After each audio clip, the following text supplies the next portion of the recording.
In the first part of our story, we witnessed an extraordinary journey of transformation and redemption.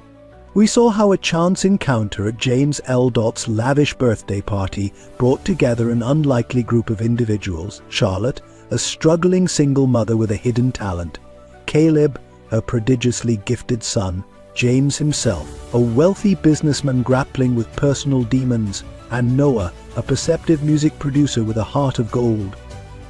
From this serendipitous meeting, a remarkable story unfolded. We watched as Charlotte and Caleb's lives were transformed, their musical talents nurtured and brought to the world stage. We saw James embark on a path of redemption, finding purpose in supporting their journey. And we observed Noah's steady guidance, helping to navigate the complex world of the music industry. Their rise to fame was not without its challenges. Charlotte's secret illness, Caleb's struggle with the pressures of the spotlight, James's battle with alcoholism and past mistakes, and the cutthroat nature of the music business all threatened to derail their dreams. Yet, through it all, they formed bonds that transcended their initial roles, becoming a chosen family united by their love for music and each other. As the curtain falls on this first act, we find our characters at a crossroads. Their success has given them a platform, and with it, a growing awareness of the power they hold to effect change. The seeds of a larger purpose have been planted, a vision to bring music education to those who need it most. But as we turn the page to the next chapter of their story, we must ask, what challenges await as they step into this new role as advocates and change makers? How will their relationships evolve under the weight of their growing influence? And what unexpected melodies will join the symphony of their lives? Join us as we delve deeper into the lives of Charlotte, Caleb, James, and Noah. In this next part, we'll explore how their personal journeys intertwine with a greater mission as they use their voices not just to entertain, but to inspire and transform. The stage is set for a powerful exploration of music's ability to heal, unite, and spark social change. To prepare to be moved, challenged, and inspired as we continue this captivating tale of music, love, and the indomitable human spirit. The next movement of their extraordinary symphony is about to begin. The day Charlotte had been dreading finally arrived. As she sat in the sterile hospital room, the weight of her secret bearing down on her, she knew it was time to face the truth. Her condition had worsened rapidly, and there was no hiding it anymore. Caleb sat beside her, his young face etched with worry. He had noticed the changes in his mother, the increased fatigue, the weight loss she couldn't hide, the pain she tried to mask. But nothing had prepared him for this moment. "Caleb, sweetheart," Charlotte began, her voice barely above a whisper, "there's something I need to tell you." As she explained her illness, the treatment she had been undergoing in secret, Caleb's world seemed to shatter.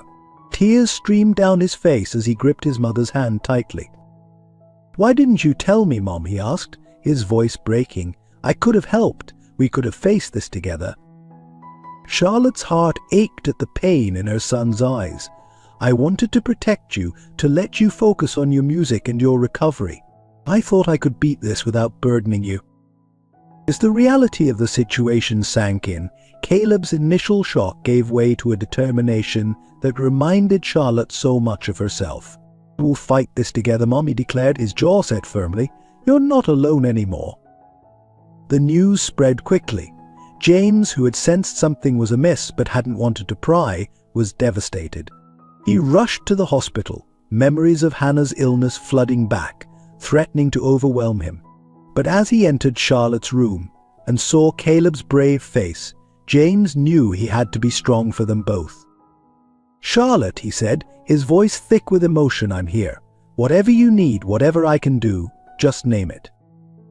Noah arrived soon after, having cancelled all his appointments upon hearing the news. The shock on his face was evident, but he quickly composed himself, ready to offer his support. As Charlotte's medical team explained the treatment options, the gravity of the situation became clear. The cancer had progressed further than they had hoped, and the road ahead would be challenging. But Charlotte, surrounded by her makeshift family, felt a strength she hadn't expected. "We're going to get through this," James said firmly, looking around at the group.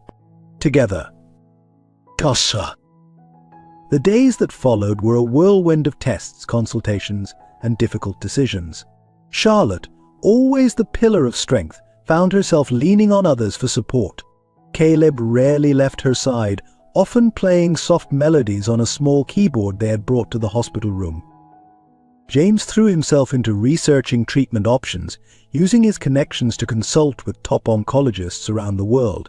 His determination to help Charlotte reminded him of the man he used to be, focused, resourceful, and unwavering in his commitment. Noah took charge of managing Charlotte and Caleb's professional obligations, carefully crafting statements to the press and rearranging schedules to give them the privacy they needed. He also set up a private online platform where fans could send their well wishes, creating a virtual tidal wave of support that touched Charlotte deeply. As news of Charlotte's condition spread, the music community rallied around her. Messages of support poured in from fellow musicians, many offering to organize benefit concerts to help with medical expenses. Charlotte was overwhelmed by the outpouring of love and support. One evening, as Charlotte rested in her hospital bed, she overheard a conversation between James and Caleb in the hallway. "How are you holding up, kiddo?" James asked gently. "I'm scared," Caleb admitted, his voice small, "but I have to be strong for Mom." "It's okay to be scared," James replied. "Being strong doesn't mean you don't feel fear. It means you face that fear and keep going anyway. And you're not alone in this. We're all here for you and your mom." Charlotte felt tears welling up in her eyes.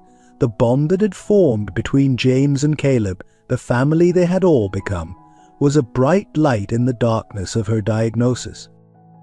As the initial shock wore off and they settled into a new routine, Charlotte found herself reflecting on the journey that had brought them all together. From that first unexpected performance at James's party to the global campaign for music education, it had been an incredible ride. And now, facing the biggest challenge of her life, she was grateful for every moment, every song, every connection that had led to this point. One afternoon, as her medical team discussed the next steps in her treatment plan, Charlotte made a decision.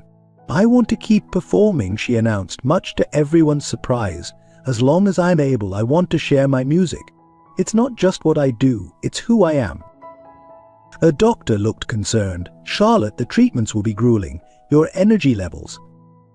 "It will be managed," Charlotte interrupted firmly. "Music has always been my strength. I won't let this illness take that away from me."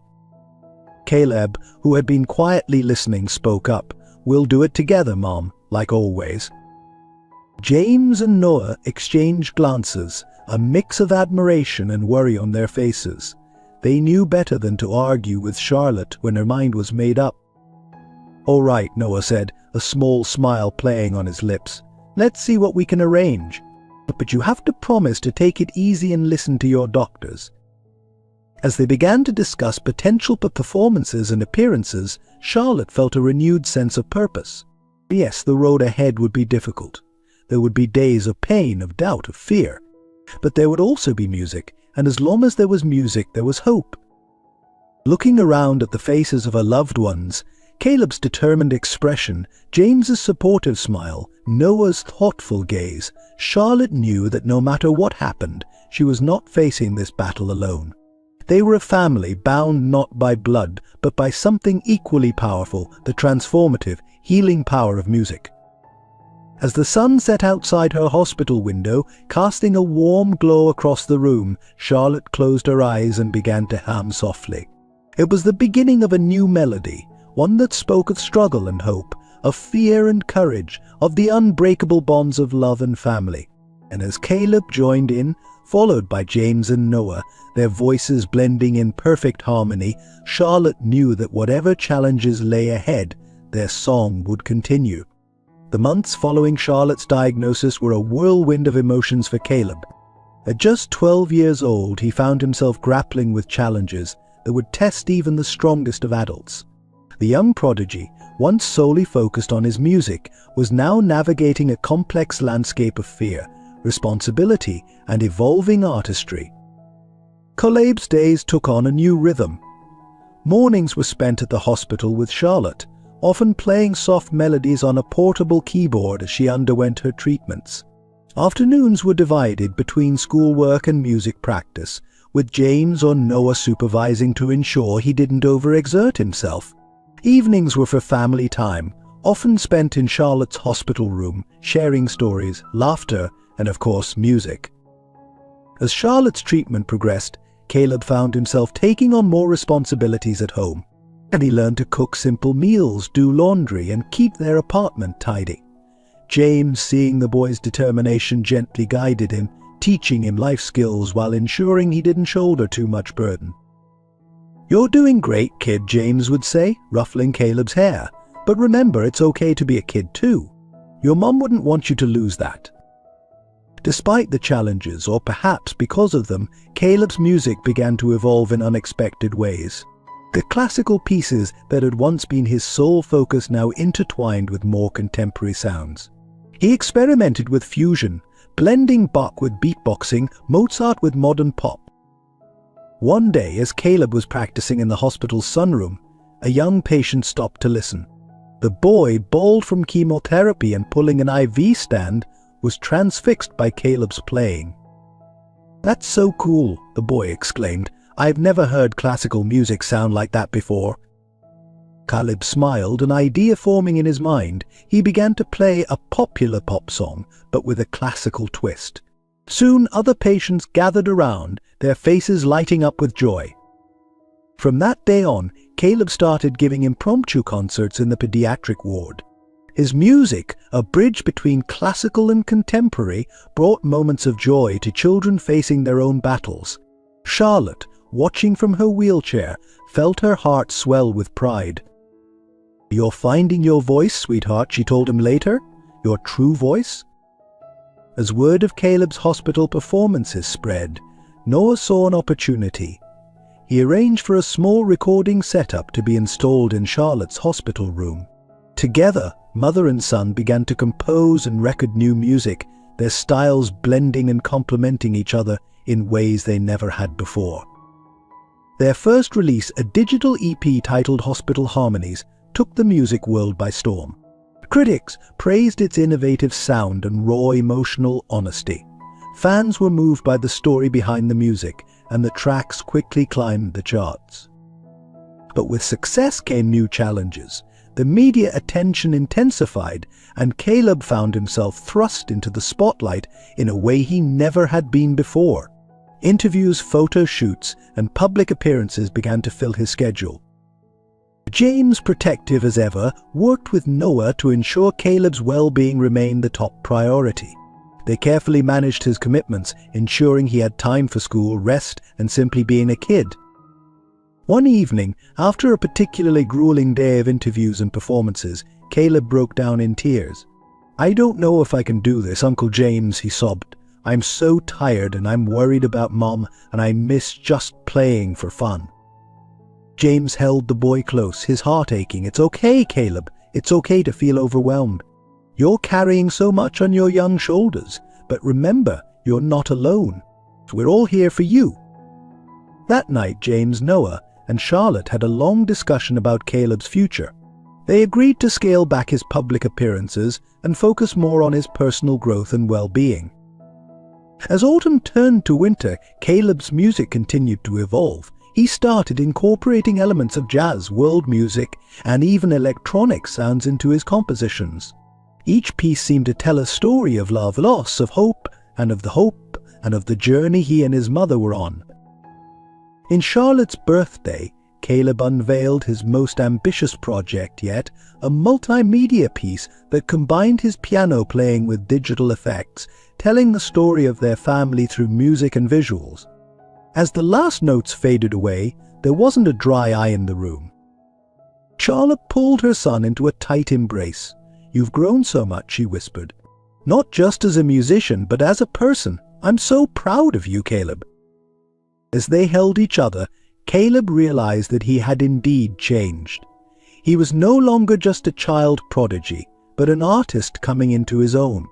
The challenges he had faced, the responsibilities he had shouldered, had shaped him in ways he was only beginning to understand. Looking around at the faces of his family, Charlotte, James, Noah, Caleb felt a surge of love and gratitude.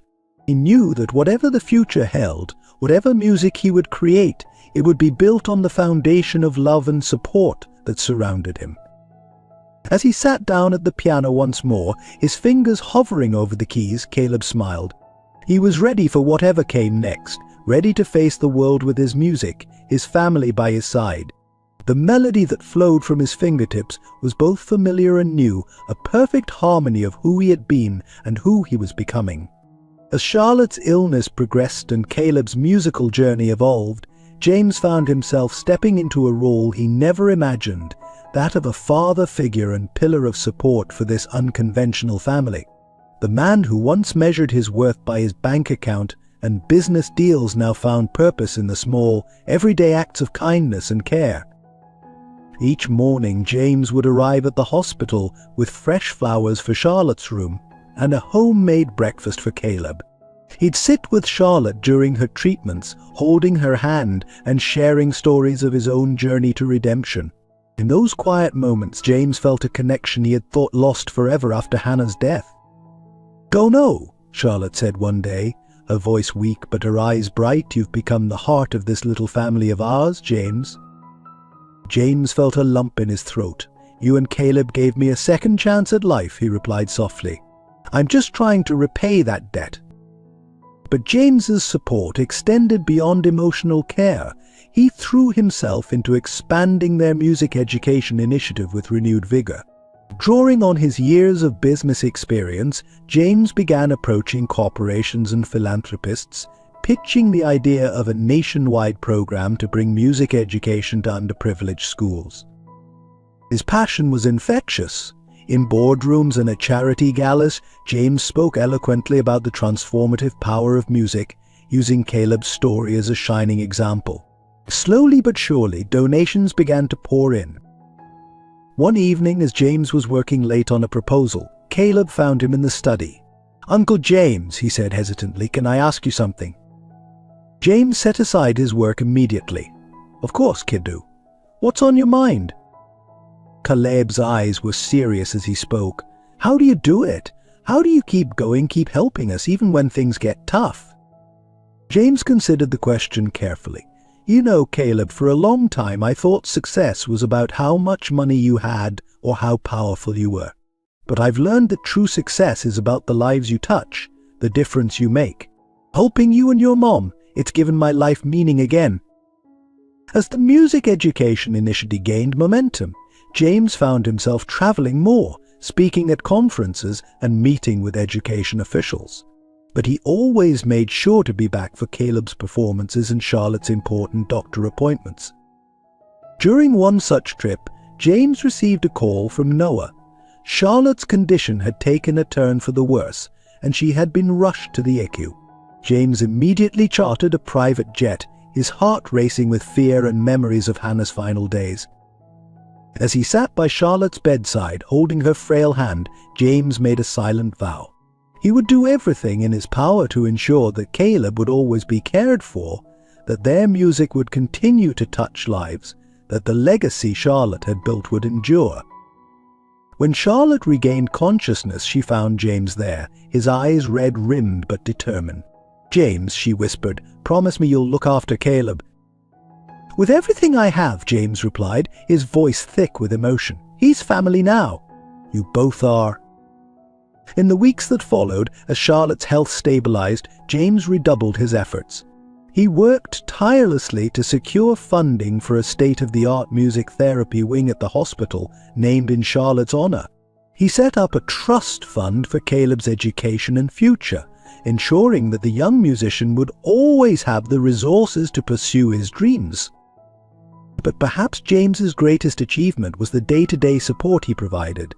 From helping Caleb with his homework to ensuring Charlotte had the best care possible, James became the steady rock upon which their family could lean. As he watched Caleb perform at a benefit concert for the Music Education Initiative, James felt a profound sense of pride and purpose. This, he realized, was what true success felt like, not the accolades or the wealth, but the knowledge that he was part of something greater than himself, that he was making a real difference in the world.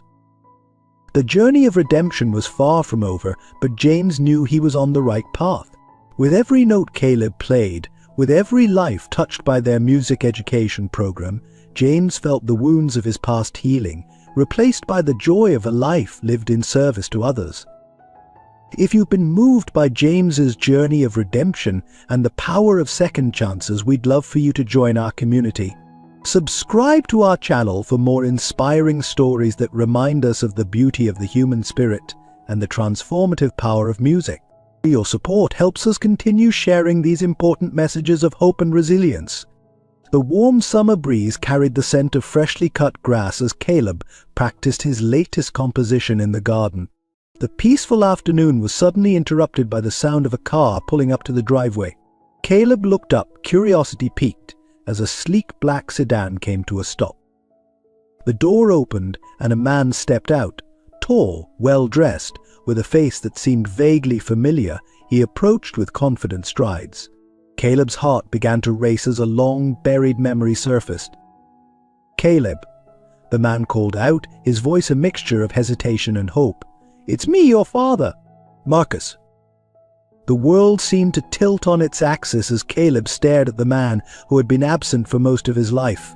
Before he could respond, Charlotte appeared at the doorway, her face pale with shock. "Marcus," she breathed, her voice barely above a whisper.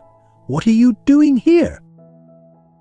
Marcus shifted uncomfortably, his eyes darting between Charlotte and Caleb. I've been following your story in the news. The concerts, the charity work. I realized how much I've missed, how much I've lost. And I want to make things right." Charlotte's expression hardened. "It's been years, Marcus. You can't just waltz back into our lives and expect." "I know," Marcus interrupted, his voice pleading. "I know I have no right, but please just give me a chance to explain, to be a part of Caleb's Batu." Caleb, who had been silent until now, finally spoke. "Why now?" he asked, his young voice trembling with emotion. "Why did you leave us?" Marcus's face crumpled with regret. "I was young, scared. I made terrible mistakes. But I've changed. I want to know my son." The tension was palpable as Charlotte and Caleb exchanged glances. Before they could respond, James's car pulled up. Sensing the charged atmosphere, he quickly made his way to Charlotte's side. "What's going on here?" he asked, his protective instincts kicking in. Marcus straightened, a flash of jealousy crossing his face. "I'm Caleb's father, and you are." James's eyes narrowed. "I'm a friend of the family. A very close friend." The two men sized each other up, the air thick with unspoken challenges. Charlotte, seeing the situation escalating, made a decision. "Marcus, this isn't the time or place. If you want to talk, we'll do it properly with lawyers present." Marcus nodded reluctantly. "I understand, but I want you to know I'm not going anywhere. And I want to be a part of Caleb's life to support him. I have rights." As Marcus drove away, the family was left reeling. Caleb, overwhelmed by the encounter, retreated to his room. Charlotte sank into a chair, her face in her hands. "What are we going to do?" she asked, looking up at James. James knelt beside her, his face determined. "We'll face this together. I'll contact my lawyers. We'll make sure Caleb's best interests are protected." Over the next few weeks, the situation grew increasingly complex. Marcus, true to his word, filed for partial custody. He claimed that with Charlotte's illness, he was better equipped to provide for Caleb's needs. The legal battle that ensued was bitter and draining. Charlotte, already weakened by her treatment, struggled to keep up with the demands of court appearances and depositions. Caleb, torn between curiosity about his biological father and loyalty to the family he knew, became withdrawn and moody. James, seeing the toll it was taking on them all, decided to take matters into his own hands.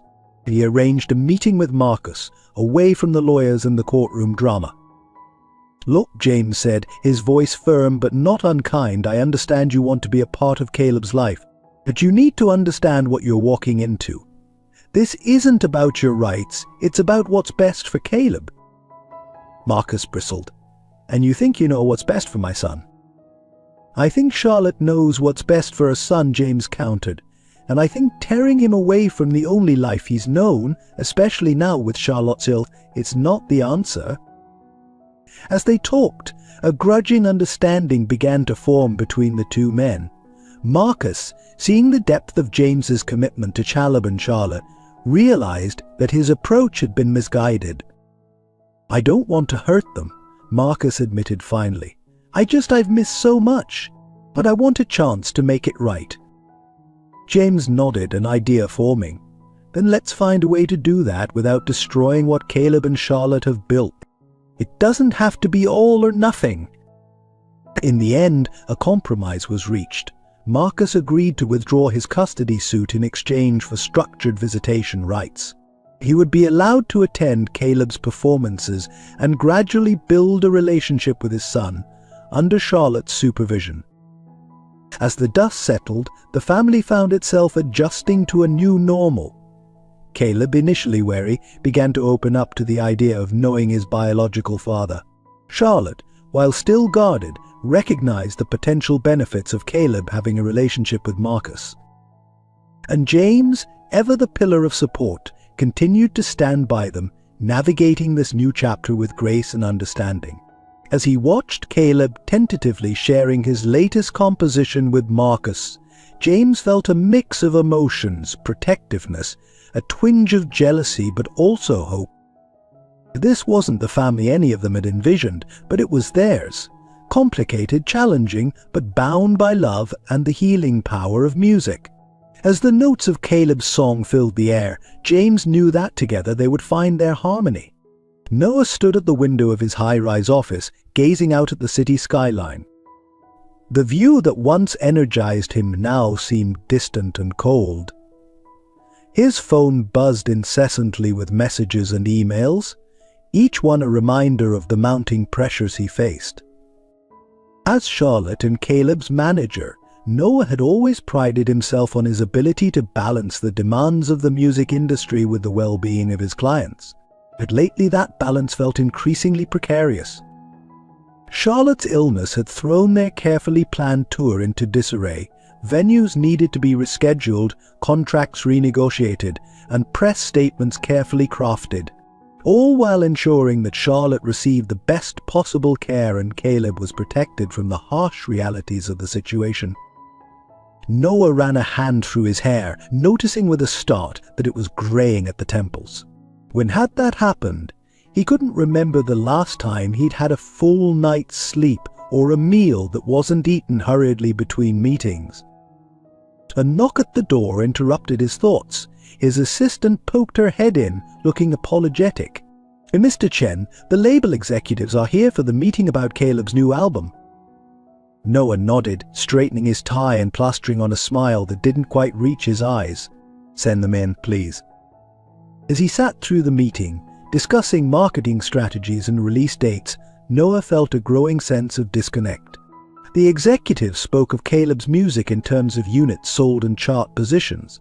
They didn't see the vulnerable young boy pouring his heart into every note, trying to make sense of his mother's illness through his art.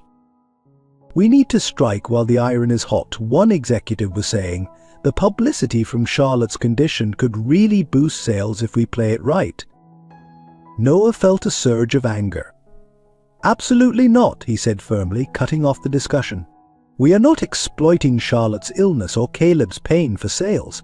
That's not up for debate." The meeting ended on a tense note, with the executives grumbling about Noah's lack of business sense. As they filed out, Noah slumped in his chair, exhausted. He picked up a framed photo on his desk, a candid shot of Charlotte and Caleb laughing during a recording session. Noah remembered that day vividly. The joy in the studio, the magic of their music coming together. When had it all become so complicated? That evening, as Noah drove to the hospital to visit Charlotte, he found himself questioning everything. Was he really doing what was best for Charlotte and Caleb? Or had he become so caught up in the machine of the music industry that he'd lost sight of what truly mattered? Charlotte, despite her weakened state, noticed Noah's distress immediately. "What's wrong?" she asked, patting the bed beside her. Noah sat heavily, the weight of his thoughts pressing down on him. "I don't know if I can do this anymore, Charlotte," he admitted. "The industry, the pressure, it's all becoming too much. I feel like I'm failing you and Caleb." Charlotte reached out, taking Noah's hand in hers. "Oh, Noah," she said softly, "you've been our rock through all of this. We couldn't have made it this far without you." Her words, meant to comfort, only intensified Noah's inner turmoil. "But at what cost?" he asked. "I'm tired, Charlotte, so tired. And I'm starting to wonder if this is really the best way to honor your music, to protect Caleb's future." They talked long into the night about the pressures of the industry, the toll it was taking on all of them, and the uncertain future that lay ahead. As Noah left the hospital, he felt both lighter for having shared his burden and heavier with the realization that something needed to change. Over the next few weeks, Noah found himself at a crossroads. He threw himself into work, trying to drown out his doubts with activity. But the nagging feeling persisted, growing stronger with each passing day. It all came to a head during a charity concert for music education, a cause close to Charlotte and Caleb's hearts. As Noah watched Caleb perform, pouring his soul into every note, something shifted inside him. This, he realized, was what it was all about. Not the charts, not the sales, but the pure, transformative power of music. The way it could heal, inspire, and bring people together. In that moment, Noah made a decision. He would step back from the high-pressure world of mainstream music management. Instead, he would focus on nurturing young talents like Caleb, on projects that aligned with the values Charlotte had always championed. It wouldn't be easy. His income would take a hit, and he'd be walking away from the prestige he'd worked so hard to build. But as he watched Caleb take his final bow, Noah felt a sense of peace he hadn't experienced in years. He approached Charlotte and Caleb after the show, his mind made up. "I have an idea," he began, a new light in his eyes. "It's going to mean some big changes, but I think it's the right thing to do." As Noah outlined his vision, a small, ethically run agency focused on nurturing young musicians and promoting music education, he saw understanding and approval dawn in Charlotte's eyes. "It sounds perfect, Noah," she said, squeezing his hand. "It sounds like you." Caleb, picking up on the excitement, chimed in, "Does this mean we'll get to work with more kids like me, Uncle Noah?" Noah ruffled Caleb's hair, feeling a weight lift from his shoulders. "That's exactly what it means, kid do. We're going to make music that matters." As they left the venue that night, Noah felt a renewed sense of purpose. The road ahead would be challenging, but for the first time in a long while, he was excited about the future. He had rediscovered his passion, his reason for entering the music world in the first place. Noah looked up at the star-filled sky, a small smile playing on his lips. Sometimes he realized burnout wasn't an end. It was a beginning, a chance to realign, to remember what truly mattered. And for Noah, what mattered was the music, the people, and the difference they could make together. Tommy stepped out of his car, taking a deep breath as he approached the sprawling estate.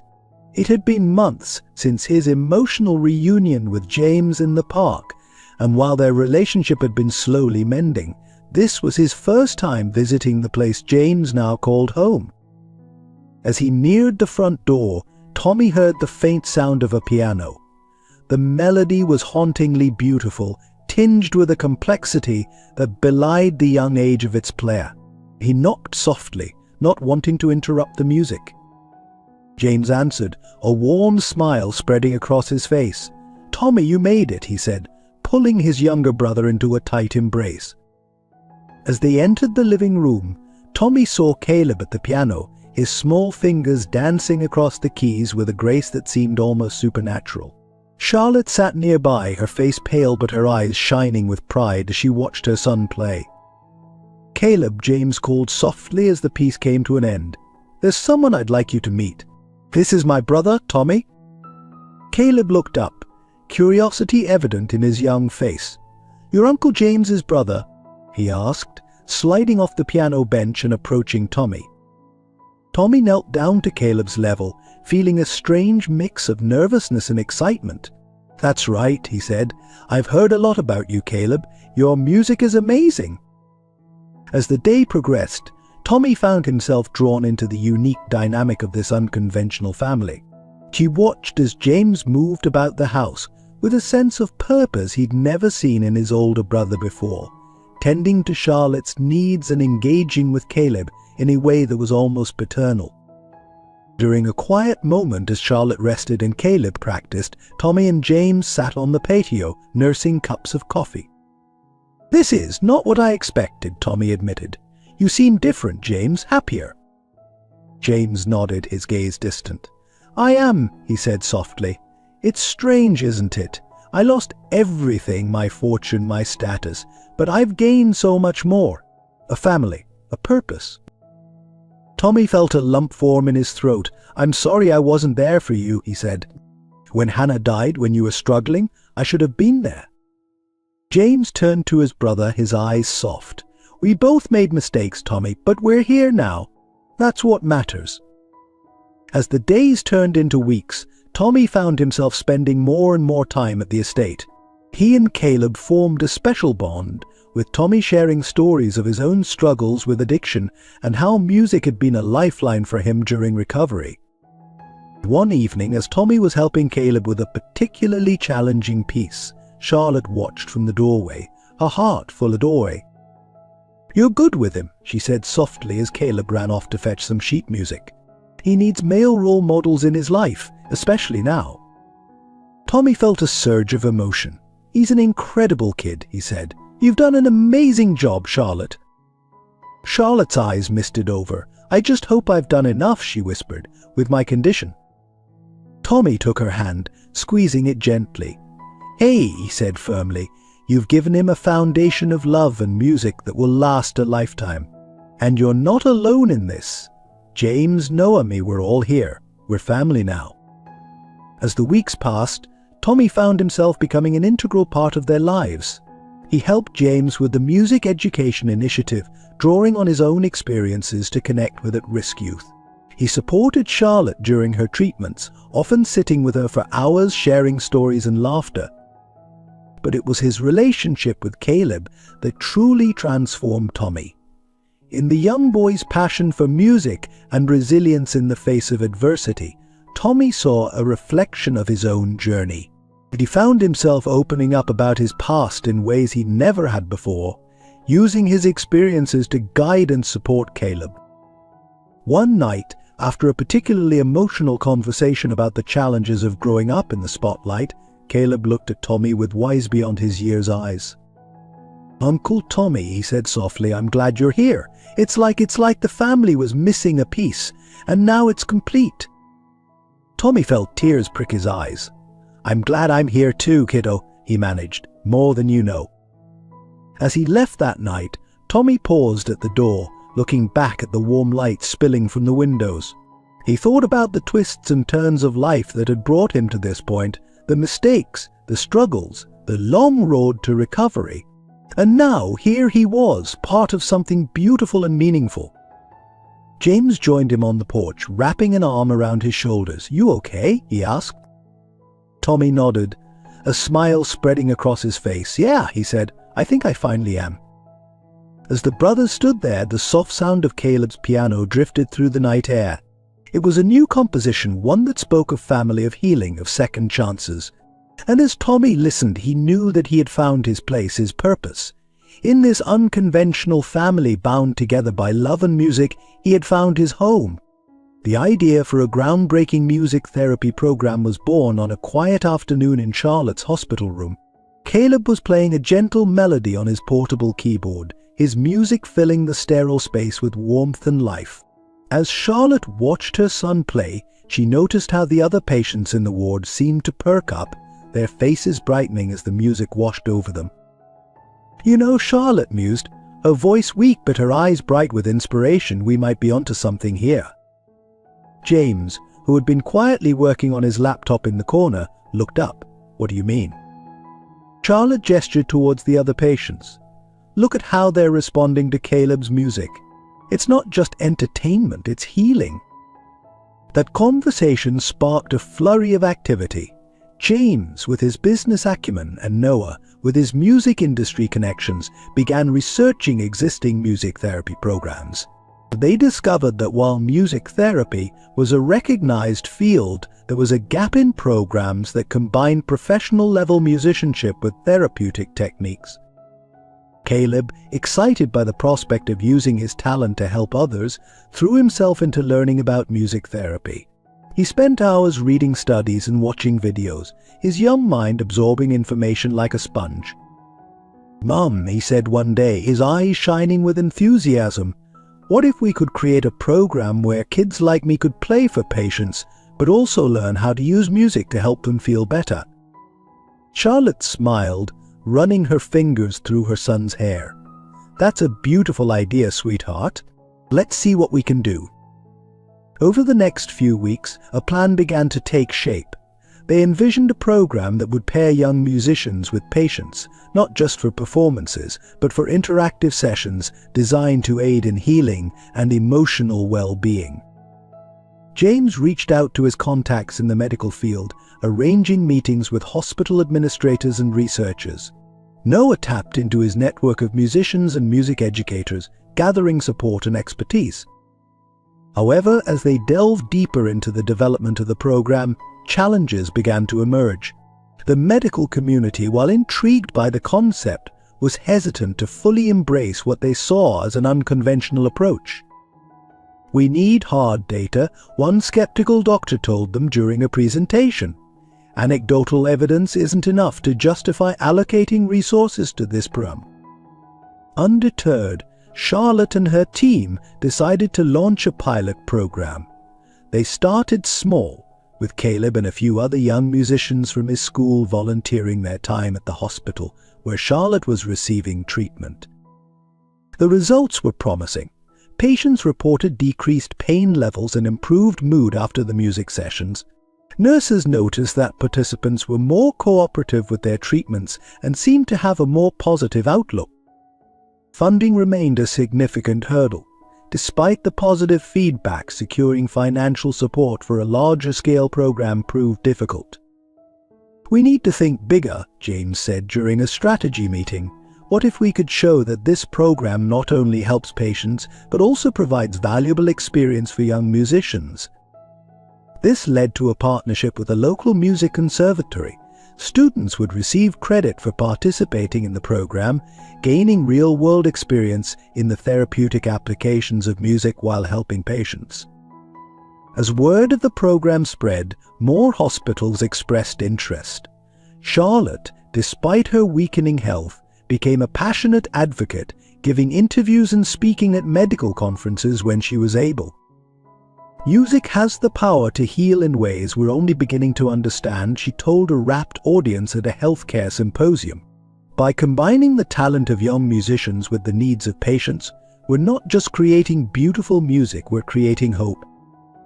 The breakthrough came when a renowned neurologist published a study on the effects of their program on patients recovering from strokes. The data showed significant improvements in motor skills and speech recovery among participants. Suddenly, doors that had been closed began to open. Grant money started flowing in, and hospitals across the country reached out, eager to implement similar programs. Caleb, now a teenager, had become an eloquent spokesperson for the initiative. His personal experiences, both as a musician and as the child of a patient, lent authenticity and emotional weight to his advocacy. "Music gave me a way to connect with my mom when words failed," he told a group of potential donors. "Now we have the chance to give that gift to others." As the program grew, challenges remained. Balancing the needs of patients with the educational requirements for the young musicians was an ongoing process of refinement. Ensuring consistency in the quality of care across different locations required careful planning and training. But with each success story, a child finding their voice through song, an elderly patient rediscovering long-lost memories through familiar melodies, the team's resolve strengthened. One evening, as Charlotte listened to Caleb play for a group of young cancer patients, she felt a sense of profound fulfillment. The music that had been her life's passion was now touching lives in ways she had never imagined. "We did it," she whispered to James, who sat beside her, his eyes misty as he watched the scene before them. James squeezed her hand gently. "No, Charlotte," he replied softly. "You did it, you and Caleb. You've created something beautiful and lasting." As Caleb's music filled the room, bringing smiles to tired faces and hope to weary hearts, Charlotte knew that whatever the future held, this legacy of healing through music would endure. The journey had been challenging, filled with setbacks and moments of doubt. But as she watched her son share his gift, bringing light to dark places, Charlotte knew that every struggle had been worth it. They had created not just a program, but a movement, one that would continue to grow and touch lives long after the final notes faded away. As the golden hues of autumn painted the city, Charlotte found herself facing the most challenging chapter of her journey yet. The experimental treatments that had kept her illness at bay were losing their efficacy, and her body was growing weaker by the day. Yet, her spirit remained undiminished, fueled by an unwavering determination to see her son flourish and their shared musical legacy endure. One crisp morning, as Charlotte sat by her bedroom window, watching leaves dance in the breeze, she made a decision. She would use whatever time she had left to create something truly extraordinary with Caleb, a final album that would encapsulate their journey, their love, and the transformative power of music. "Caleb, sweetheart," she called softly as he entered the room, his arms laden with sheet music. "I have an idea for our next project." As she outlined her vision, Caleb's eyes widened, a mix of excitement and apprehension flickering across his young face. He understood the unspoken weight of this endeavor, the possibility that it might be their last collaboration. "It's perfect, Mom," he said, his voice thick with emotion. "Let's do it." The following weeks were a whirlwind of creativity and emotion. Charlotte, despite her failing health, threw herself into the project with renewed vigor. She and Caleb spent hours at the piano, composing melodies that spoke of love, loss, hope, and resilience. James and Noah, recognizing the importance of this project, worked tirelessly to create the perfect recording environment. They transformed a room in the house into a state-of-the-art studio, ensuring Charlotte could work comfortably without the strain of travel. As word of the project spread, offers of support poured in from across the music industry. Renowned musicians volunteered their talents, eager to be part of this poignant musical journey. But the heart of the album remained Charlotte and Caleb's unique bond. Each song was a testament to their relationship, a mother's love, a son's devotion, and the music that had been their shared language through it all. Recording sessions were often emotional affairs. There were days when Charlotte's strength would falter, her voice barely above a whisper. But Caleb was always there, supporting her, his young hands steady on the piano keys. "You can do it, Mum," he'd encourage gently. "Just one more take." And Charlotte, drawing strength from her son's unwavering faith, would rally, her voice finding new depths of expression born from her struggles. As the album took shape, it became clear that this was more than just a collection of songs. It was a musical biography, chronicling their journey from a struggling single mother and her prodigy son to the acclaimed duo they had become.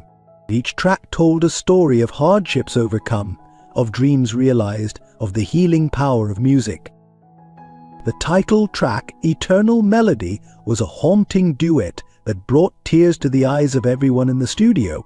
Charlotte's voice, though frail, carried a lifetime of emotion, intertwining beautifully with Caleb's pure youthful tones.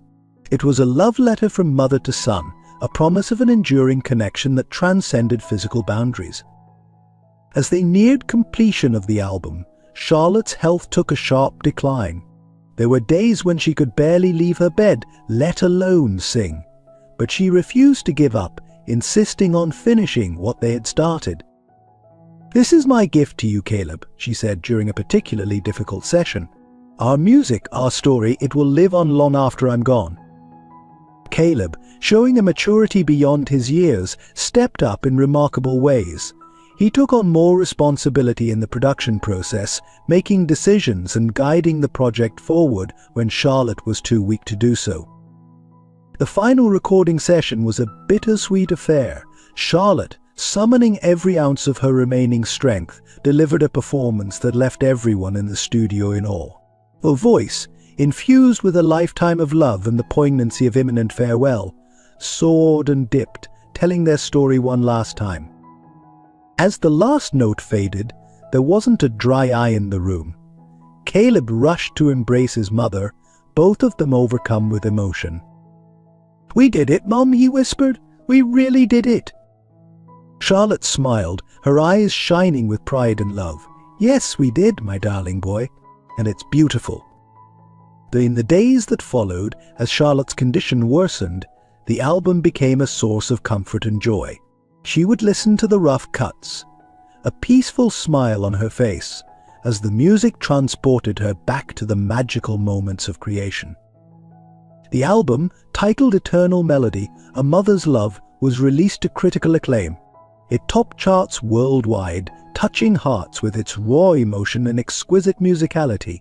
But more than its commercial success, it stood as a testament to the unbreakable bond between a mother and son, and the transcendent power of music to connect, heal, and inspire.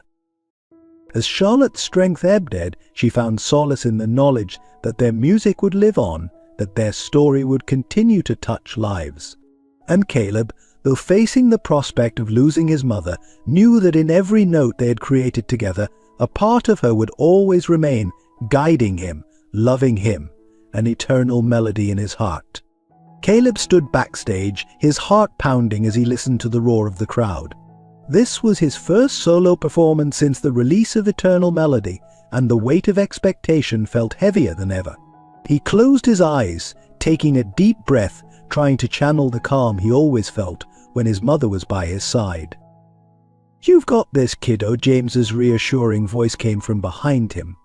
Caleb turned to see his uncle, no more than an uncle now, standing there, a proud smile on his face. Caleb nodded, grateful for the support.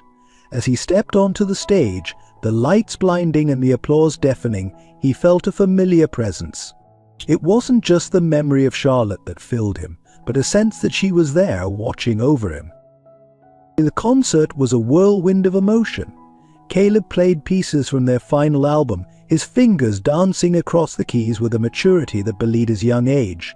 But it was when he debuted his new solo work that the audience truly fell silent in awe.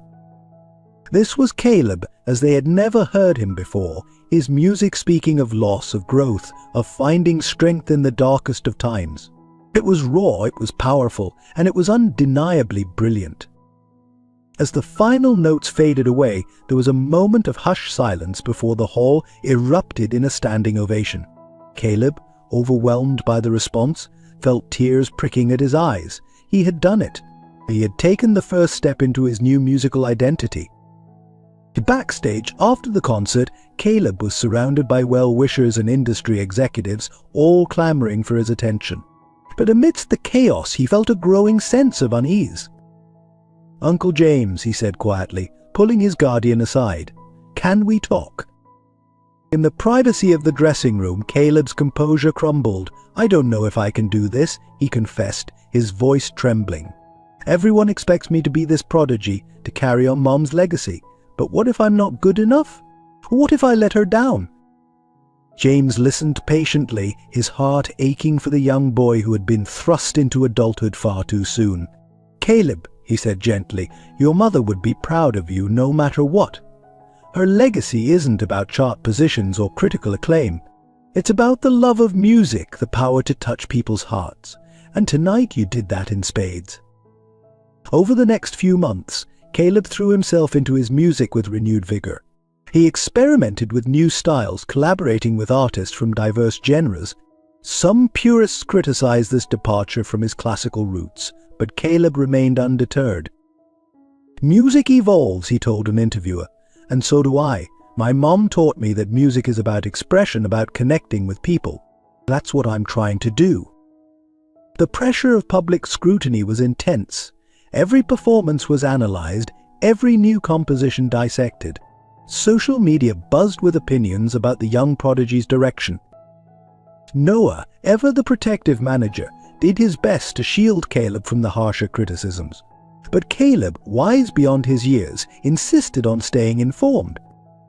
"I need to know what people are saying," he explained. "How else can I grow?" As Caleb worked on his first full solo album, he found himself grappling with more than just musical challenges. The lyrics he wrote spoke of grief, of the struggle to find identity, of the pressure to live up to a legacy. One night after a particularly grueling recording session, Caleb broke down. James found him curled up in Charlotte's old studio, clutching one of her scarves. "I miss her so much," Caleb sobbed. "How am I supposed to do this without her?" James held the boy close, his own eyes misty. "She's still with you, Caleb, in every note you play, in every song you write. And you're not alone, we're all here for you." And as the album took shape, it became clear that this was more than just a collection of songs. It was Caleb's coming-of-age story, a musical journey from child prodigy to young artist finding his own voice. The title track, "Echoes of You," was a hauntingly beautiful piece that blended Caleb's classical training with contemporary elements. It spoke of carrying the echoes of loved ones lost, of finding one's own melody within the symphonies of the past. When the album was finally released, the response was overwhelming. Critics praised Caleb's maturity and artistic growth. Fans connected deeply with the raw emotion in his music. But for Caleb, the most meaningful response came in the form of letters from young people who had been touched by his journey. They wrote of how his music had helped them through their own losses, how it had inspired them to pursue their passions. As Caleb read these letters, often with James and Noah by his side, he felt a sense of purpose stronger than ever before. He realized that in sharing his story, his struggles, his growth through music, he was carrying on his mother's legacy in the truest sense. The path ahead was still uncertain, filled with challenges and expectations. But as Caleb sat at his piano, fingers poised over the keys, he felt a sense of peace. He knew that whatever came next, he had the strength to face it, a strength born from love, nurtured by music and echoing with the eternal melody of a mother's legacy. As the first rays of sunlight crept through the curtains, James stirred from his fitful sleep. The weight of responsibility he carried seemed heavier in these quiet morning hours.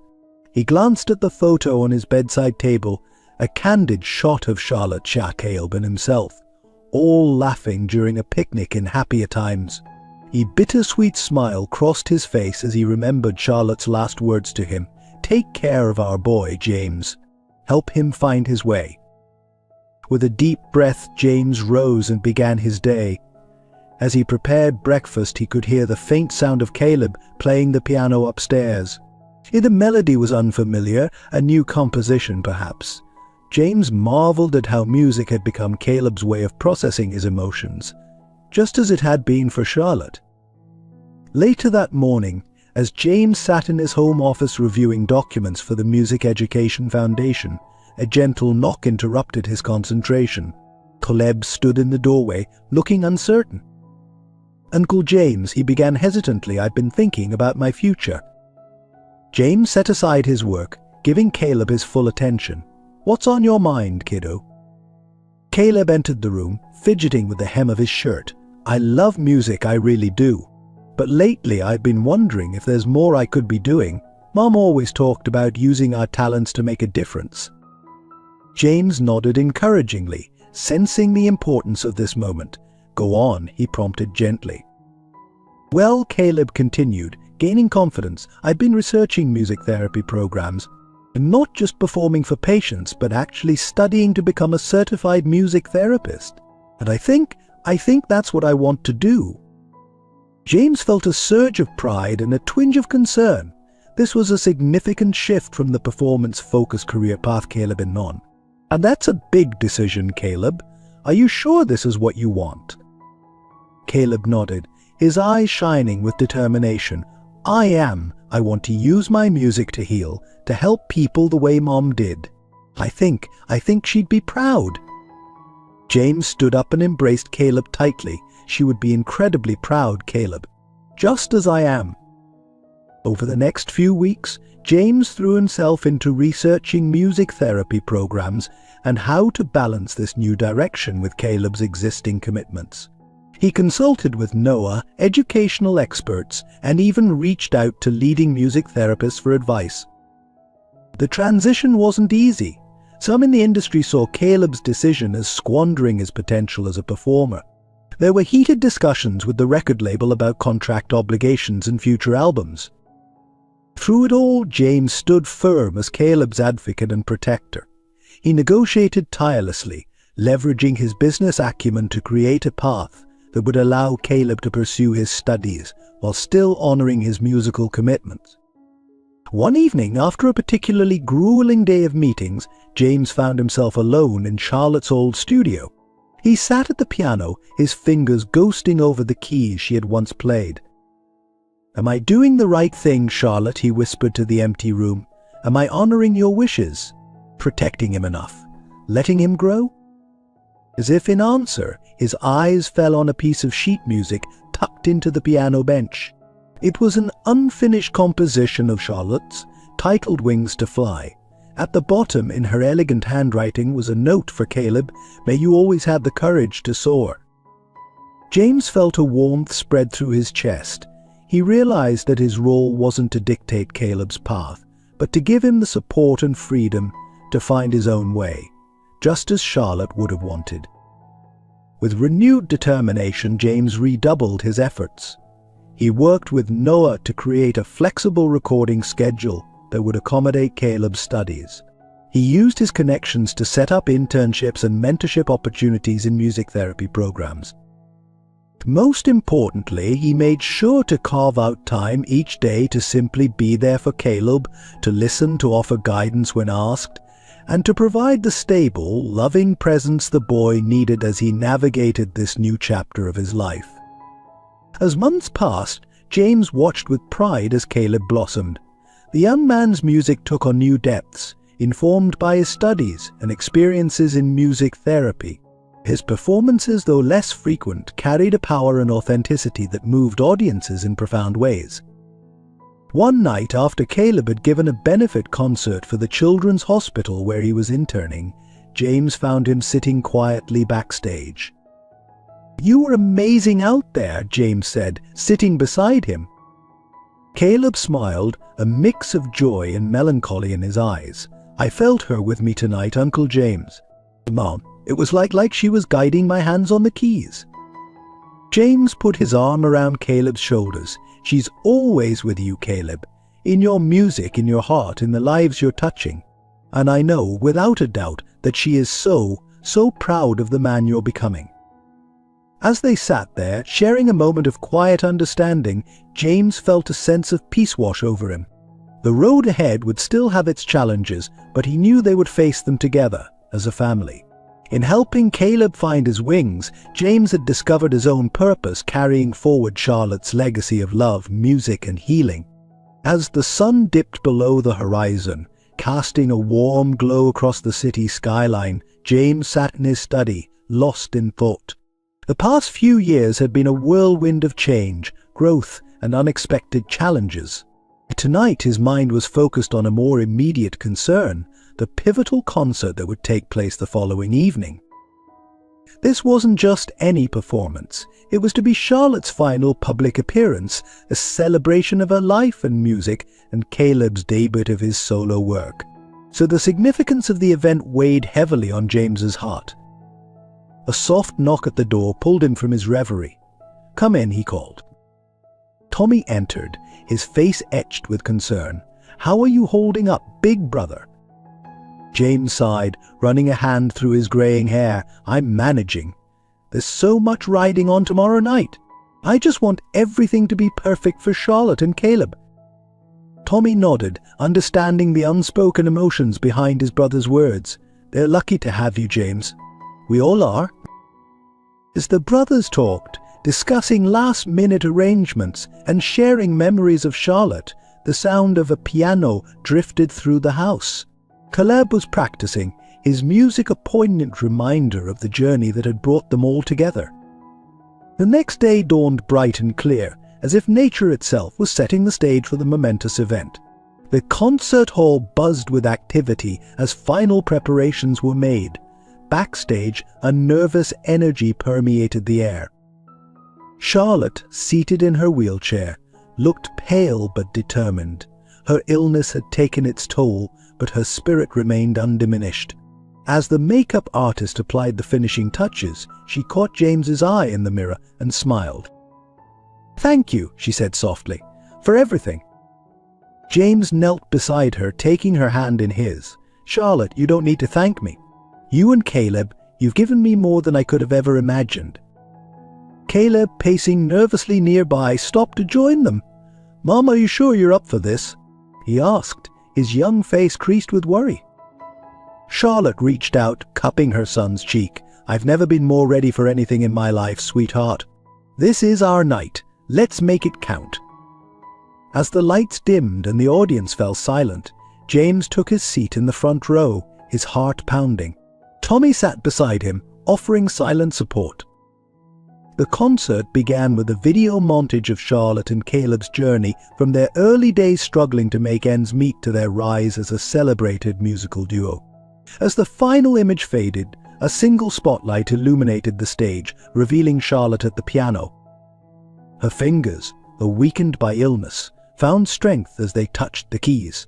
The opening notes of Song of the Soul filled the hall, and Charlotte's voice, fragile yet beautiful, began to weave its magic. As she sang, the years seemed to fall away.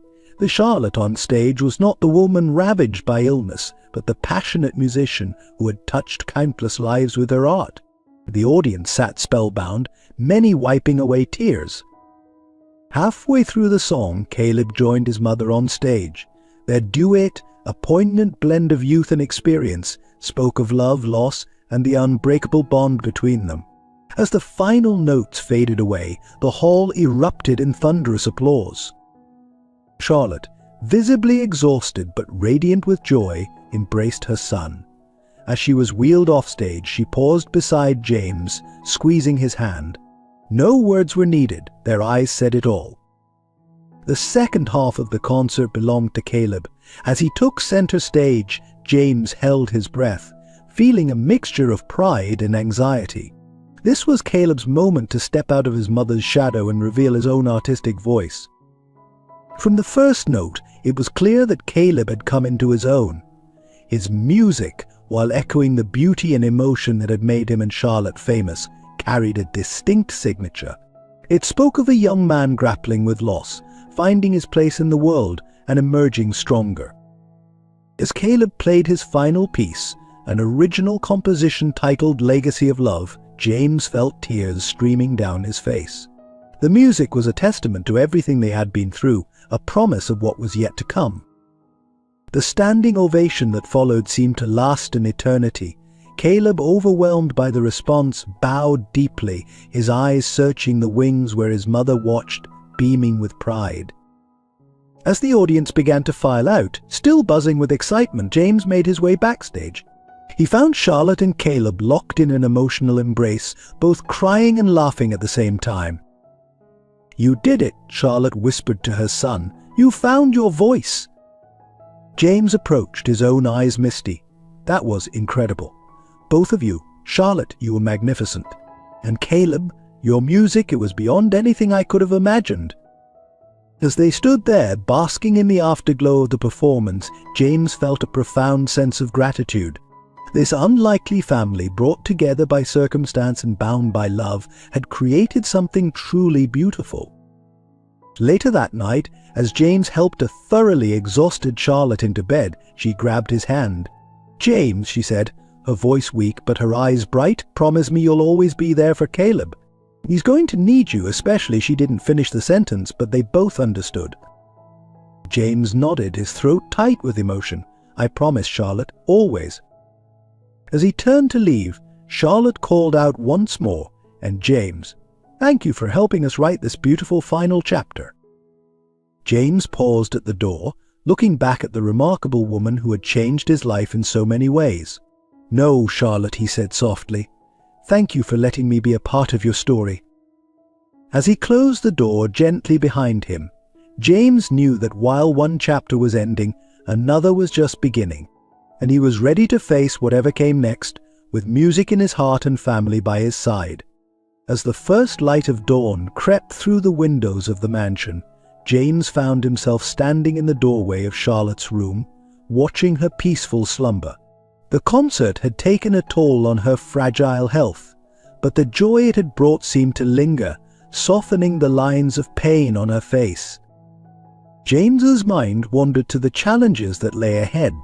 Charlotte's condition was deteriorating rapidly, and they all knew that their time together was limited.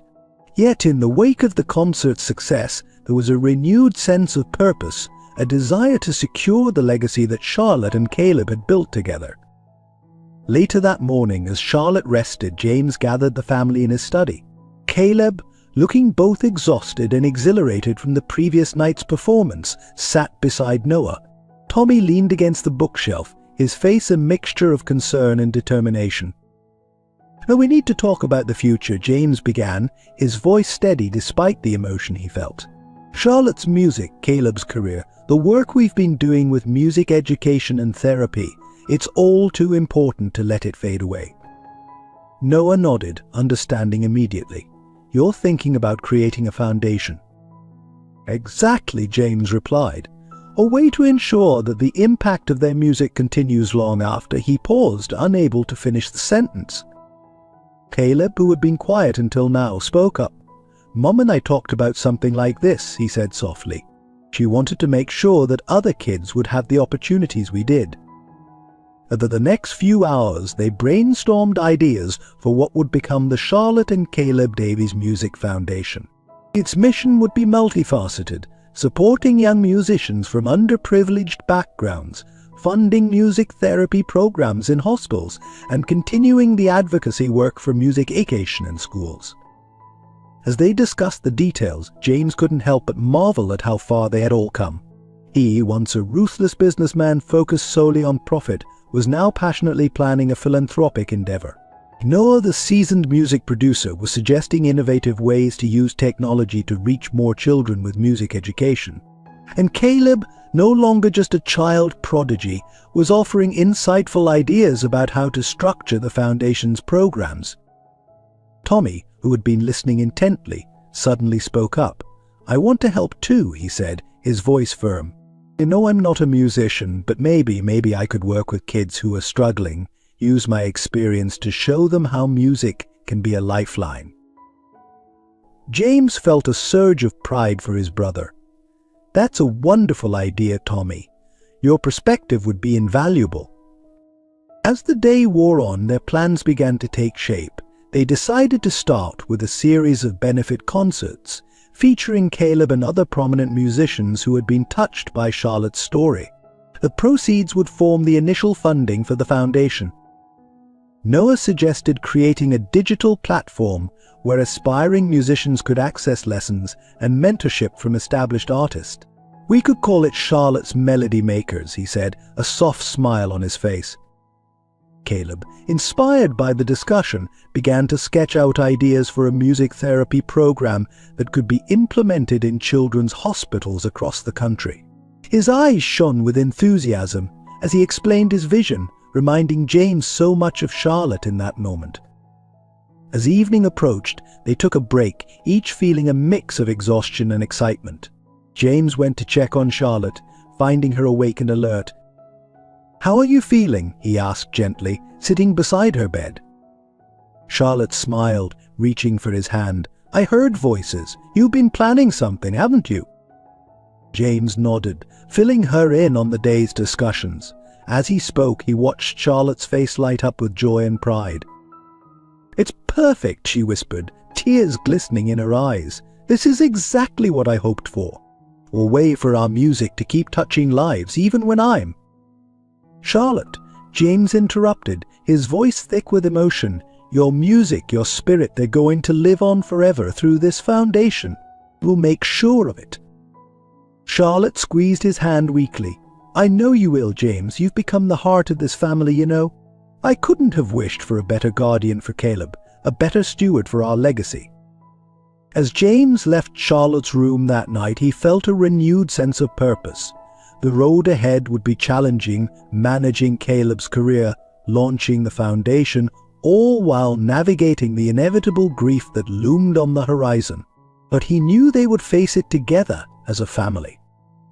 In the quiet of his study, James looked at the photo of Hannah that still sat on his desk. "I hope I'm making you proud," he whispered to her image. "I think I finally understand what truly matters in life." As he turned out the light, the faint sound of Caleb playing the piano drifted through the house, a new melody full of hope and promise. James smiled to himself, knowing that while one chapter was coming to a close, a beautiful new one was just beginning. The legacy of love and music that Charlotte had created would live on, touching lives and healing hearts for generations to come. The late afternoon sun cast long shadows across the driveway as a sleek car pulled up to the mansion. Marcus stepped out, his designer suit a stark contrast to the casual atmosphere of the home. He paused for a moment, taking in the sight of the place where his son had grown up without him. Inside, Caleb was in the middle of a practice session when James interrupted gently. "Caleb, there's someone here to see you." Curiosity piqued, Caleb followed James to the living room. His steps faltered when he saw Marcus standing there, looking both out of place and oddly vulnerable. "Dad," Caleb's voice was a mix of surprise and uncertainty. Marcus stepped forward, his usual confidence noticeably absent. "Hello, Caleb, you've grown so much." An awkward silence fell over the room. James, sensing the tension, placed a supportive hand on Caleb's shoulder. "Would you like some privacy?" he asked softly. Caleb shook his head. "No, it's okay. Uncle James can stay." Marcus's eyes flicked to James, a flash of something, jealousy perhaps, crossing his face before he composed himself. "I've been following your career, Caleb. Your music, it's extraordinary." "Thanks," Caleb replied, his tone guarded. "Why are you here, Dad?" Marcus took a deep breath. "I know I have no right to be here to ask anything of you. But I want to make amends. To be a part of your life if you'll let me." Caleb's expression remained neutral, years of emotions bubbling just beneath the surface. "And Mom, have you been to see her?" A look of pain crossed Marcus's face. "Not yet. I wasn't sure if I'd be welcome." James, who had been silent until now, spoke up. "Charlotte's condition is fragile, Marcus. Any upset could be detrimental to her health." Marcus nodded, understanding the unspoken warning. "I know, I needed to see Caleb first." To try to explain. Over the next hour, Marcus poured out his heart. He spoke of his own struggles with addiction, of the fear and shame that had driven him away all those years ago. He talked about the long road to recovery and the regret that had haunted him every day since he left. Caleb listened silently, his face a mask of conflicting emotions. When Marcus finished, the young musician stood up and walked to the piano. Without a word, he began to play a piece he had composed during the darkest days of Charlotte's illness. The melody filled the room, speaking of pain, longing, and the complex emotions of a child grappling with an absent parent's return. When the last notes faded away, Caleb turned back to Marcus, his eyes shining with unshed tears. "That's how I feel," he said simply. "I can't just forget the years you weren't here. But I think I'd like to try to know you." Marcus nodded, his own eyes moist. "That's more than I deserve. Thank you, Caleb." As Marcus prepared to leave, James pulled him aside. "He's been through a lot," James said, his voice low. "And if you're going to be in his life, you need to be all in. No more disappearing acts." Marcus met James's gaze steadily. "I understand, and I'm grateful that he's had you all these years. You've been more of a father to him than I ever was." Over the following weeks, Marcus became a cautious presence in their lives.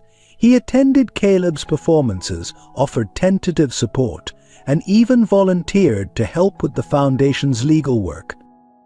Charlotte, when she was finally told of Marcus's return, reacted with a grace that surprised everyone. "Life's too short for bitterness," she told Caleb. If having a relationship with your father brings you peace, then I'm happy for you." And as Marcus worked to rebuild his relationship with Caleb, the family dynamic shifted. There were moments of tension, particularly between Marcus and James as they navigated their roles in Caleb's life. But there were also moments of unexpected connection, as Marcus's legal expertise proved invaluable in setting up the foundation. One evening, after a particularly productive meeting about the foundation's structure, Marcus lingered behind as the others filed out. He turned to James, his expression serious. "I want you to know," he began hesitantly, "that I'm not trying to replace you in Caleb's life. You've been there for him in ways I never was. I'm trying to be better. To make up for lost time, if that's even possible." James studied Marcus for a long moment before responding. "Caleb has a big heart," he said finally. "There's room for both of us in it. Just don't let him down again." As Marcus nodded and left, James felt a strange mix of emotions. There was still a part of him that resented Marcus for the pain he had caused Charlotte and Caleb. But there was also a growing recognition that people could change, that redemption was possible. Later that night, as James checked on Charlotte, he found her awake, a thoughtful expression on her face. "What's on your mind?" he asked, sitting beside her bed. Charlotte smiled softly. "I was just thinking about forgiveness. About how it frees not just the forgiven, but the forgiver too." James nodded, understanding the weight of her words. As he sat there, holding Charlotte's hand and listening to the distant sound of Caleb, playing a new composition, one that seemed to speak of healing and new beginnings, James realized that their unconventional family had grown once again. The road ahead would not be easy. There would be challenges as they all adjusted to Marcus's presence, as they continued to navigate Charlotte's illness, as they worked to build the foundation. But James felt a sense of hope. They had weathered so much already, and together they would face whatever came next. As the music drifted through the house, James closed his eyes, feeling grateful for the twists of fate that had brought them all together. In the end, it wasn't about perfection or the absence of struggle. It was about love, forgiveness, and the healing power of music that continued to bind them all. As we draw this chapter to a close, we hope that Charlotte, Caleb, and James's journey has touched your heart as deeply as it has touched ours. Their story of love, resilience, and the transformative power of music reminds us of the beauty that can emerge from life's greatest challenges. If this tale has resonated with you, if it stirred emotions or perhaps even inspired you in some way, we'd be honored to hear from you. Your feedback not only encourages us, but also helps us understand what stories truly connect with our audience. So, if you've enjoyed this narrative and would like to experience more stories that explore the depths of human emotion, the strength of family bonds, and the healing power of art, we invite you to leave a comment with the number 1. Your 1 in the comments will be a beacon, guiding us to create more content that speaks to your heart and celebrates the indomitable human spirit. It's a simple gesture that means the world to us and helps shape the stories we'll share in the future. Thank you for joining us on this emotional journey. We look forward to hearing from you and to continuing to bring you stories that inspire, move, and remind us all of the extraordinary resilience of the human heart. Noah stood at the window of his newly renovated studio, gazing out at the city skyline. The view was different now, both literally and figuratively. Gone were the sleek high-rises of the corporate music world. In their place was a more modest, but infinitely more fulfilling landscape. As he turned back to his desk, his eyes fell on a framed photo of Charlotte and Caleb. A bittersweet smile crossed his face as he remembered the journey that had led him to this point. The pressure, the burnout, the soul-searching, it all seemed like a lifetime ago. A knock at the door interrupted his reverie. "Come in," he called. James entered, a warm smile on his face. "How's the new place treating you, Noah?" Noah grinned, gesturing around the room. "It's perfect. Smaller, sure, but it feels right. Like I'm finally doing what I was meant to do." The two men sat down, the ease of their friendship evident in their relaxed postures. They had been through so much together, and their bond had only grown stronger. So James began, leaning forward. "Tell me about this new venture of yours. How's it going?" Noah's eyes lit up with enthusiasm. "It's challenging, but in all the right ways. We've got 10 young musicians signed on already, all from underprivileged backgrounds. Talented kids who never would have had a shot in the mainstream industry." As Noah spoke, detailing his plans for nurturing these young artists and helping them develop their craft without the pressures of commercial success, James couldn't help but marvel at the transformation in his friend. Gone was the stressed, profit-driven producer. In his place was a man truly passionate about music and mentorship. "And the best part," Noah continued, "is that we're integrating music education and therapy into everything we do. These kids aren't just learning how to be performers, they're learning how to use their talents to make a real difference in their communities." James nodded approvingly. "Sounds like you found your calling, Noah, I know." Noah's expression softened. "I couldn't have done it without you all. Charlotte, Caleb, you showed me what really matters in this business. It's not about the charts or the awards. It's about the lives we touch with music." As they continued to chat, discussing the Foundation's latest projects and Caleb's upcoming performances, Noah felt a deep sense of contentment. He had taken a risk, stepping away from the familiar world of mainstream music production, but it had paid off in ways he could never have imagined. Later that afternoon, Noah visited a local community center where one of his young proteges was giving a performance for children from low-income families. As he watched the young girl pour her heart into her music, seeing the rapt faces of the children in the audience, Noah felt a lump form in his throat. This was why he had made the change. This was the impact he had always wanted to have but had lost sight of in the glitz and glamour of the industry.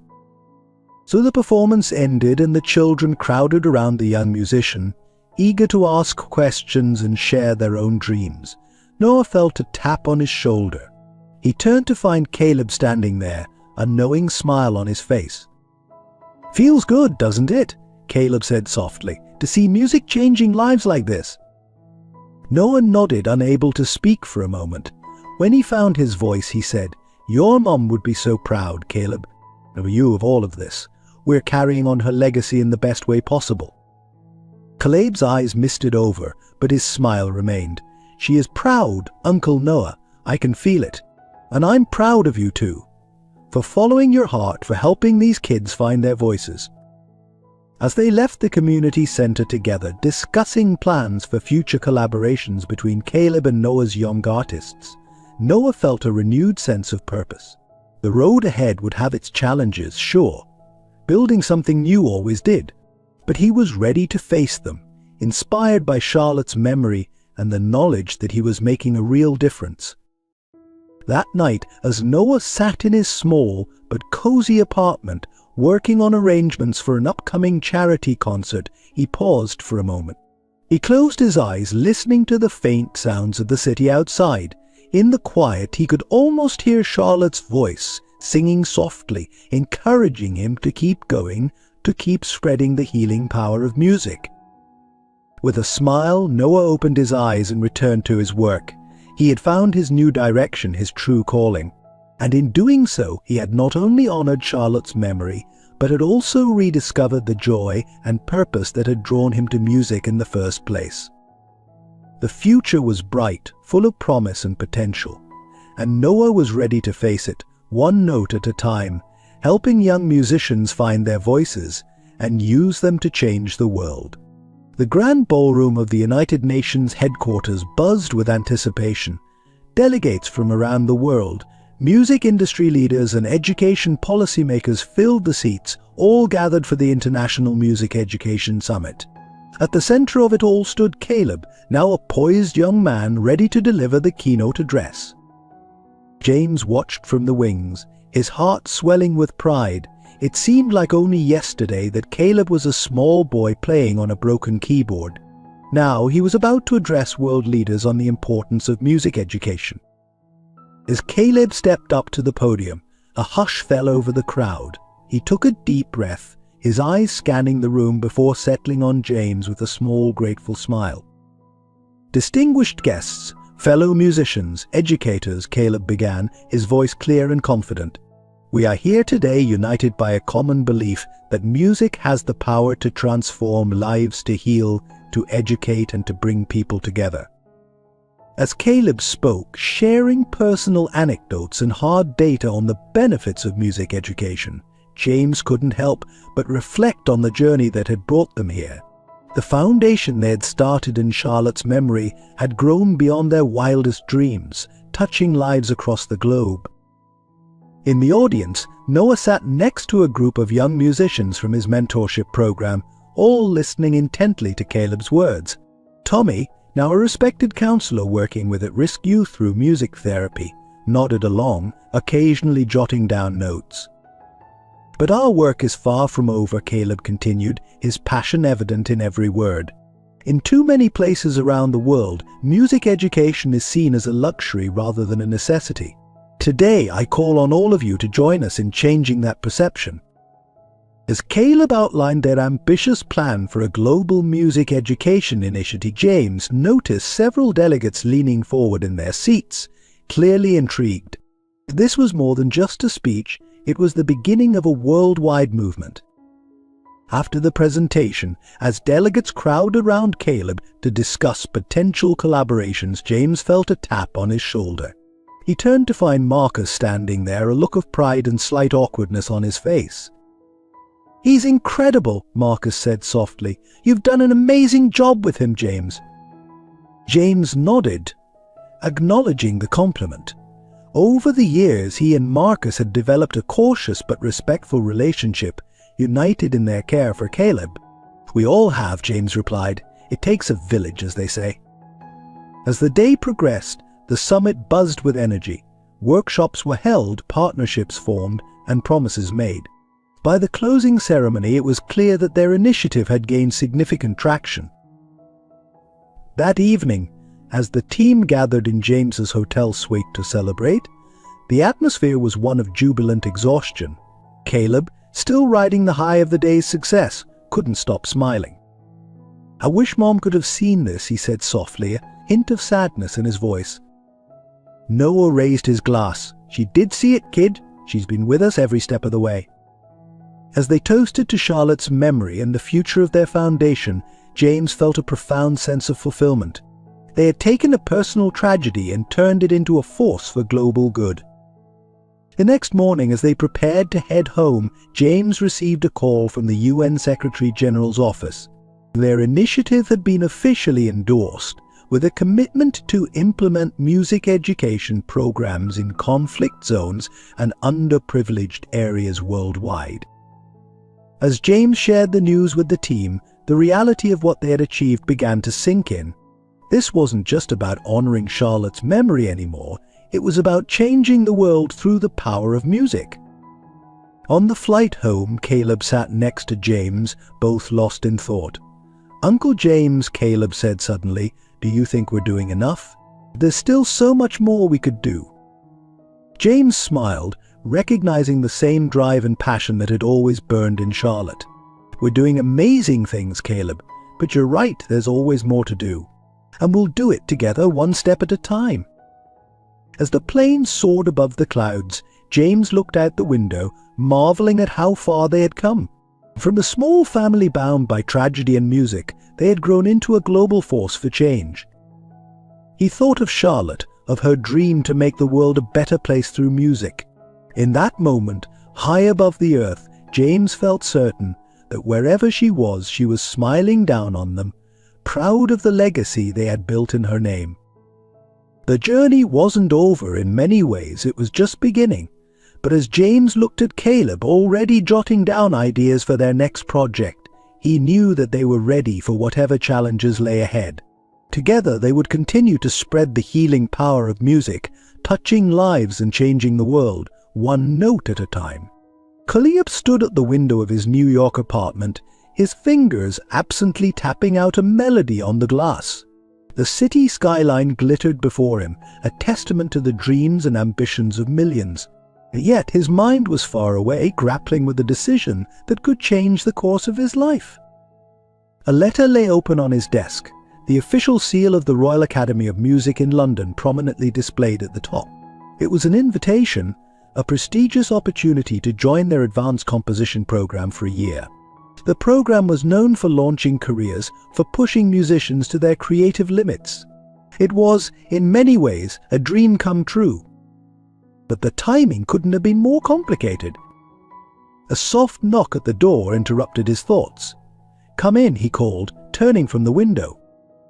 James entered, his face a mixture of concern and curiosity. "You've been quiet all day, kiddo. I'd want to talk about it." Caleb sighed, gesturing to the letter. As James read it, Caleb watched his expression change from surprise to pride and then to understanding. "This is an incredible opportunity, Caleb," James said softly, "but I can see why you're torn." Caleb nodded, sinking into a chair. "It's everything I've ever wanted professionally. But it means leaving everything here." James finished for him. "The foundation, your mom's treatments, the music therapy programs we've just started." The weight of responsibility sat heavily on Caleb's young shoulders. At just 18, he had already accomplished more than many musicians twice his age. The foundation, born from his mother's legacy, was making real change in the world. And Charlotte, though stable, still needed regular treatments and support. "I feel selfish for even considering it," Caleb admitted, his voice barely above a whisper. "Mom sacrificed so much for me. How can I just leave?" James sat beside him, placing a comforting hand on his shoulder. "Your mom would want you to follow your dreams, Caleb. You know that. But what about everything we've built? The kids in the music therapy program. They're counting on me." And the conversation continued late into the night, weighing pros and cons, exploring possibilities. James listened patiently, offering advice when asked, but mostly providing a supportive presence as Caleb worked through his thoughts. Over the next few days, Caleb sought counsel from others close to him. Noah, with his industry experience, emphasized the career boost the program could provide. And he added wisely, success isn't just about accolades, it's about fulfillment. Tommy, drawing from his own experiences of missed opportunities, encouraged Caleb to seize the moment. "Life is short, kid. Sometimes you have to take risks." It was a conversation with Charlotte that finally brought clarity. Sitting by her bedside, Caleb poured out his heart, expressing his dreams and his fears. Charlotte listened, her eyes filled with love and understanding. When Caleb finished, she took his hand in hers.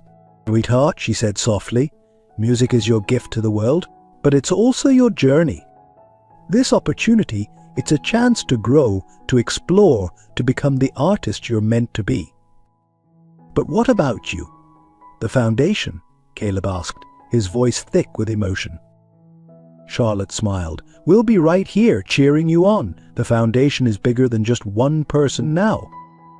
It's a movement, and as for me, knowing you're out there following your dreams, that's the best medicine I could ask for."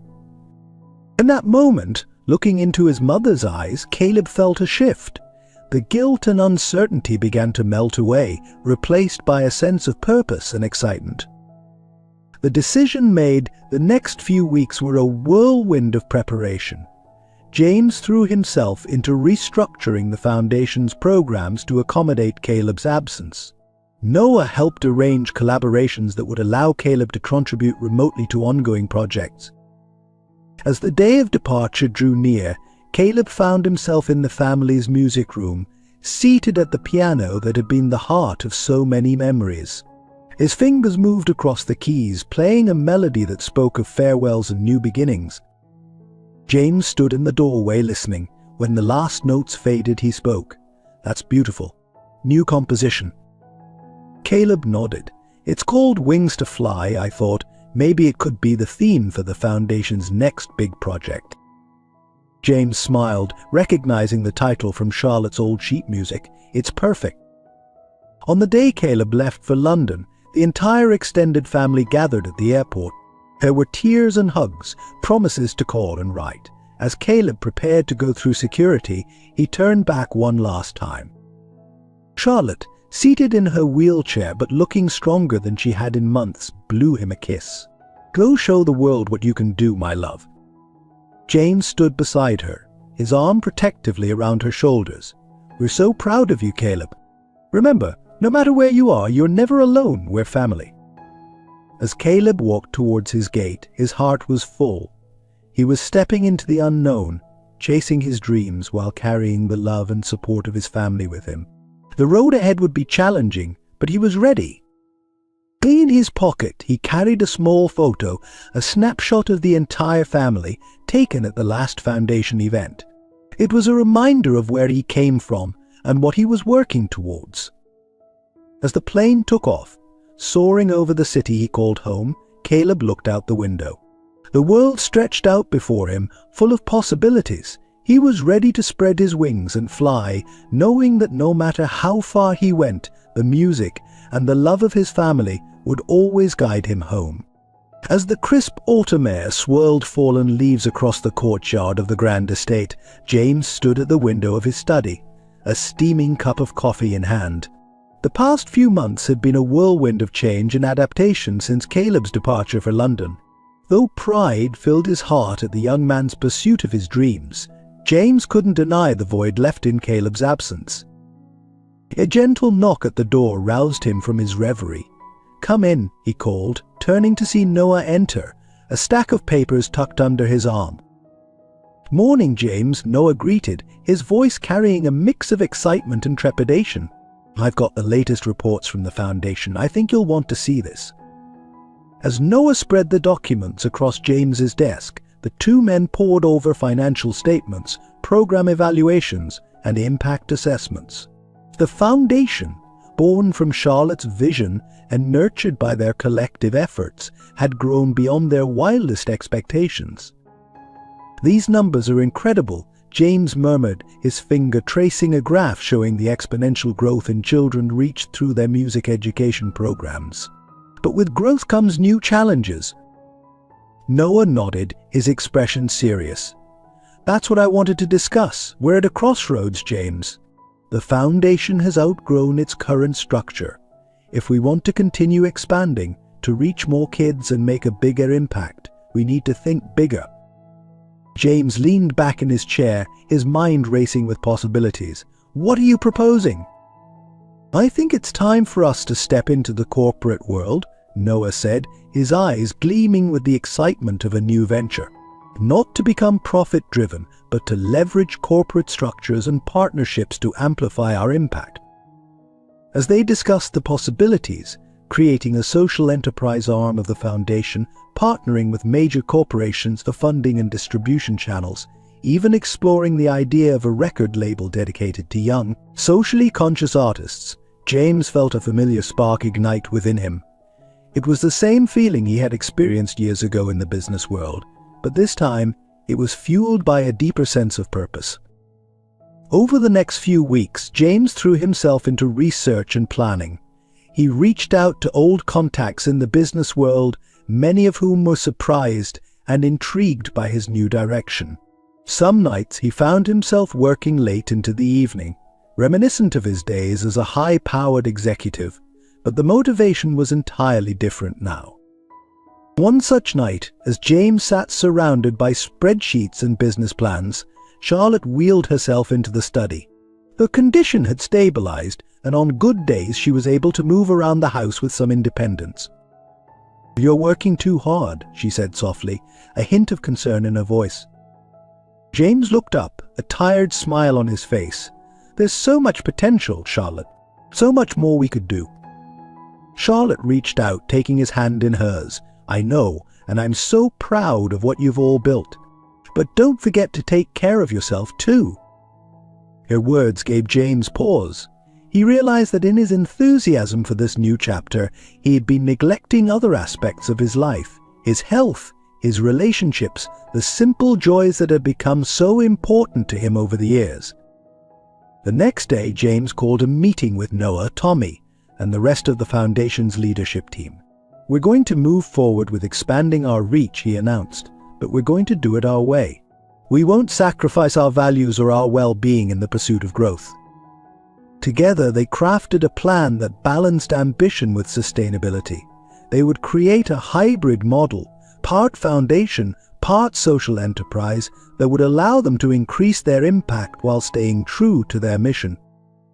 As word of their plan spread, James was surprised to find support coming from unexpected quarters. Former business rivals reached out, offering expertise and resources. Young entrepreneurs inspired by the foundation's work volunteered their time and skills.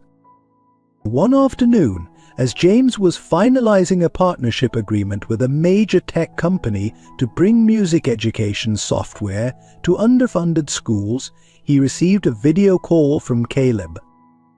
Uncle James. Caleb's face filled the screen, his eyes bright with excitement. "I just heard about the new plans for the foundation. It's incredible." As Caleb shared stories of his experiences in London and his ideas for future collaborations, James felt a warmth spread through his chest.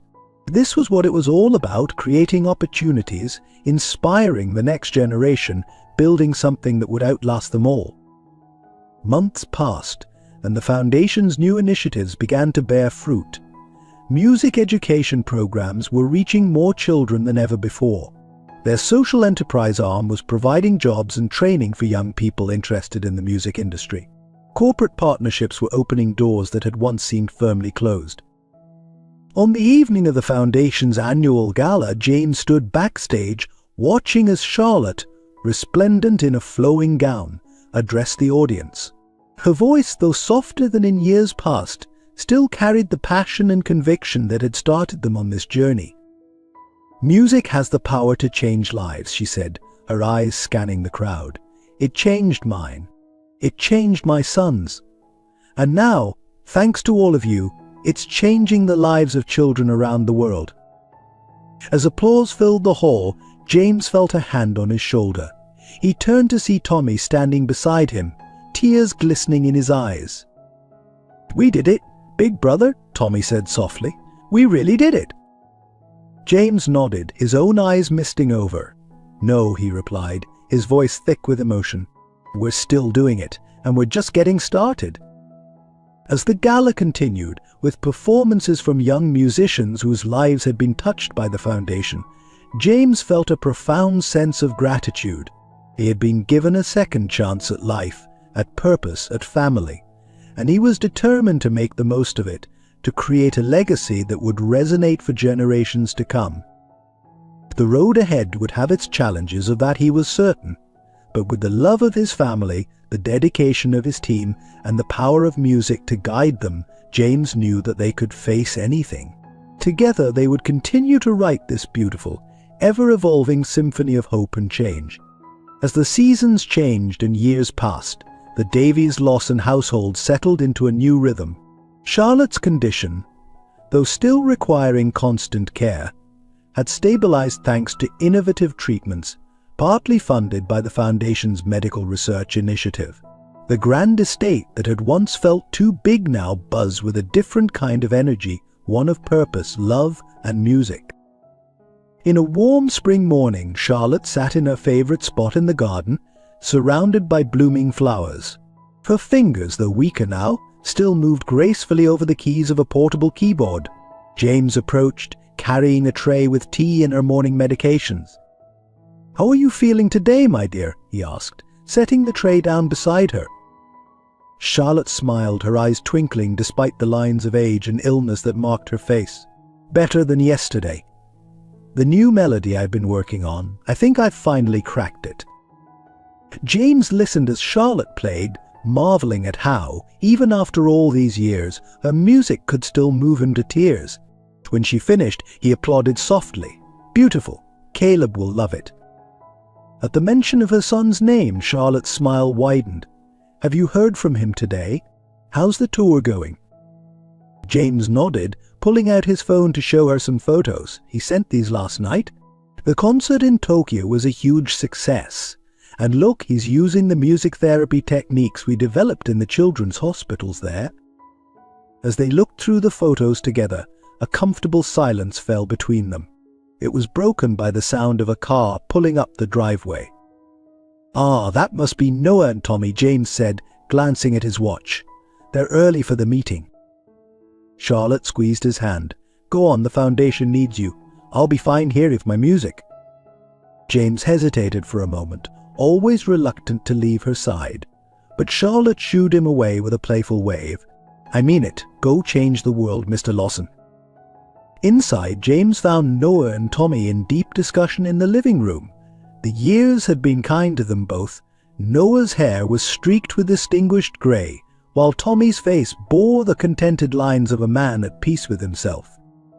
"James," Noah greeted warmly, "we've got some exciting news about the latest expansion of the music education program."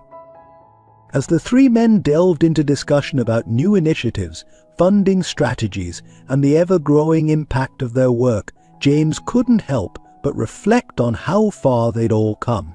The foundation, once a small tribute to Charlotte's legacy, had grown into a global force for change. Midway through their meeting, James's phone buzzed with a video call. Caleb's face appeared on the screen, flushed with excitement. "Uncle James, is Mum there? I've got amazing news." Charlotte was quickly brought in, and the family gathered around the phone. Caleb, his eyes shining, shared his latest triumph. He'd been invited to compose for a major international peace conference, bringing together world leaders through the universal language of music. As Caleb spoke animatedly about his plans, describing how he wanted to incorporate elements from various cultural traditions into his composition, James watched Charlotte's face. Her eyes glistened with pride and love, and in that moment, James saw the same young woman who had once played in small clubs, dreaming of changing the world through her music. After the call ended, the mood in the room was jubilant. Tommy raised an impromptu toast with their teacups. To Caleb, to the foundation, to the power of music. As the day wore on and the meeting concluded, James found himself back in the garden with Charlotte. The setting sun painted the sky in hues of pink and gold, a fitting backdrop to the melody Charlotte was softly playing. "You know," Charlotte said, her fingers still moving over the keys, "sometimes I can hardly believe this is our life. All those years ago, when I was a struggling single mom, I never could have imagined this." James took her hand, bringing it to his lips for a gentle kiss. "You made this happen, Charlotte. Your love, your music, it started everything." Charlotte leaned her head against his shoulder. "We made it happen, all of us together." As twilight settled over the estate, the soft notes of Charlotte's piano mingled with the chirping of evening birds. Inside, Noah and Tommy were engaged in an animated discussion about future projects. Somewhere across the world, Caleb was preparing to take the stage, carrying his family's legacy of love and music with him. James closed his eyes, savoring the moment. Their journey had been filled with ups and downs, triumphs and tragedies. But through it all, the power of music and the strength of their unconventional family had seen them through. As Charlotte began to play a familiar tune, the song of the soul that had brought them together all those years ago, James felt a profound sense of gratitude wash over him. This was their life now, not perfect, not without challenges, but rich with love, purpose, and the endless possibilities that music could bring. The melody floated on the evening breeze, a testament to their past and a promise for their future. And as the stars began to twinkle in the darkening sky, James knew that whatever lay ahead, they would face it together, their family symphony continuing to play, one beautiful note at a time. As the golden light of a late summer afternoon filtered through the windows of the estate, an air of anticipation filled the house. Today marked a special occasion, a surprise collaboration that had been months in the making. James stood in the newly renovated music room, overseeing the final touches. State-of-the-art recording equipment blended seamlessly with the room's classic elegance, a perfect metaphor for the foundation's blend of tradition and innovation. Noah bustled about, his producer's instincts kicking in as he checked levels and adjusted microphones. "Everything's set," he announced, a hint of excitement in his voice. "This is going to be something special, James." Tommy entered, pushing Charlotte's wheelchair. Despite the toll her illness had taken, Charlotte's eyes sparkled with anticipation. "Is he here yet?" she asked, her voice soft but eager. As if on cue, the sound of a car pulling up the driveway reached their ears. James moved to the window, a smile spreading across his face as he watched Caleb step out, guitar case in hand. But it was the figure who emerged from the passenger side that made James's heart swell with emotion. Marcus, Caleb's biological father, stood hesitantly by the car, his posture a mix of nervousness and determination. Over the years, Marcus had worked hard to mend the relationships he had once broken, becoming a steady, if somewhat peripheral, presence in their lives. "They're here," James announced, turning to the others. "Places everyone. Let's make this a day to remember." As Caleb entered the room, his face lit up at the sight of the gathered family. "Mom," he exclaimed, rushing to Charlotte's side and enveloping her in a gentle hug, "you're looking wonderful." Charlotte cupped her son's face in her hands, her eyes misting over. "My beautiful boy, I've missed you so much."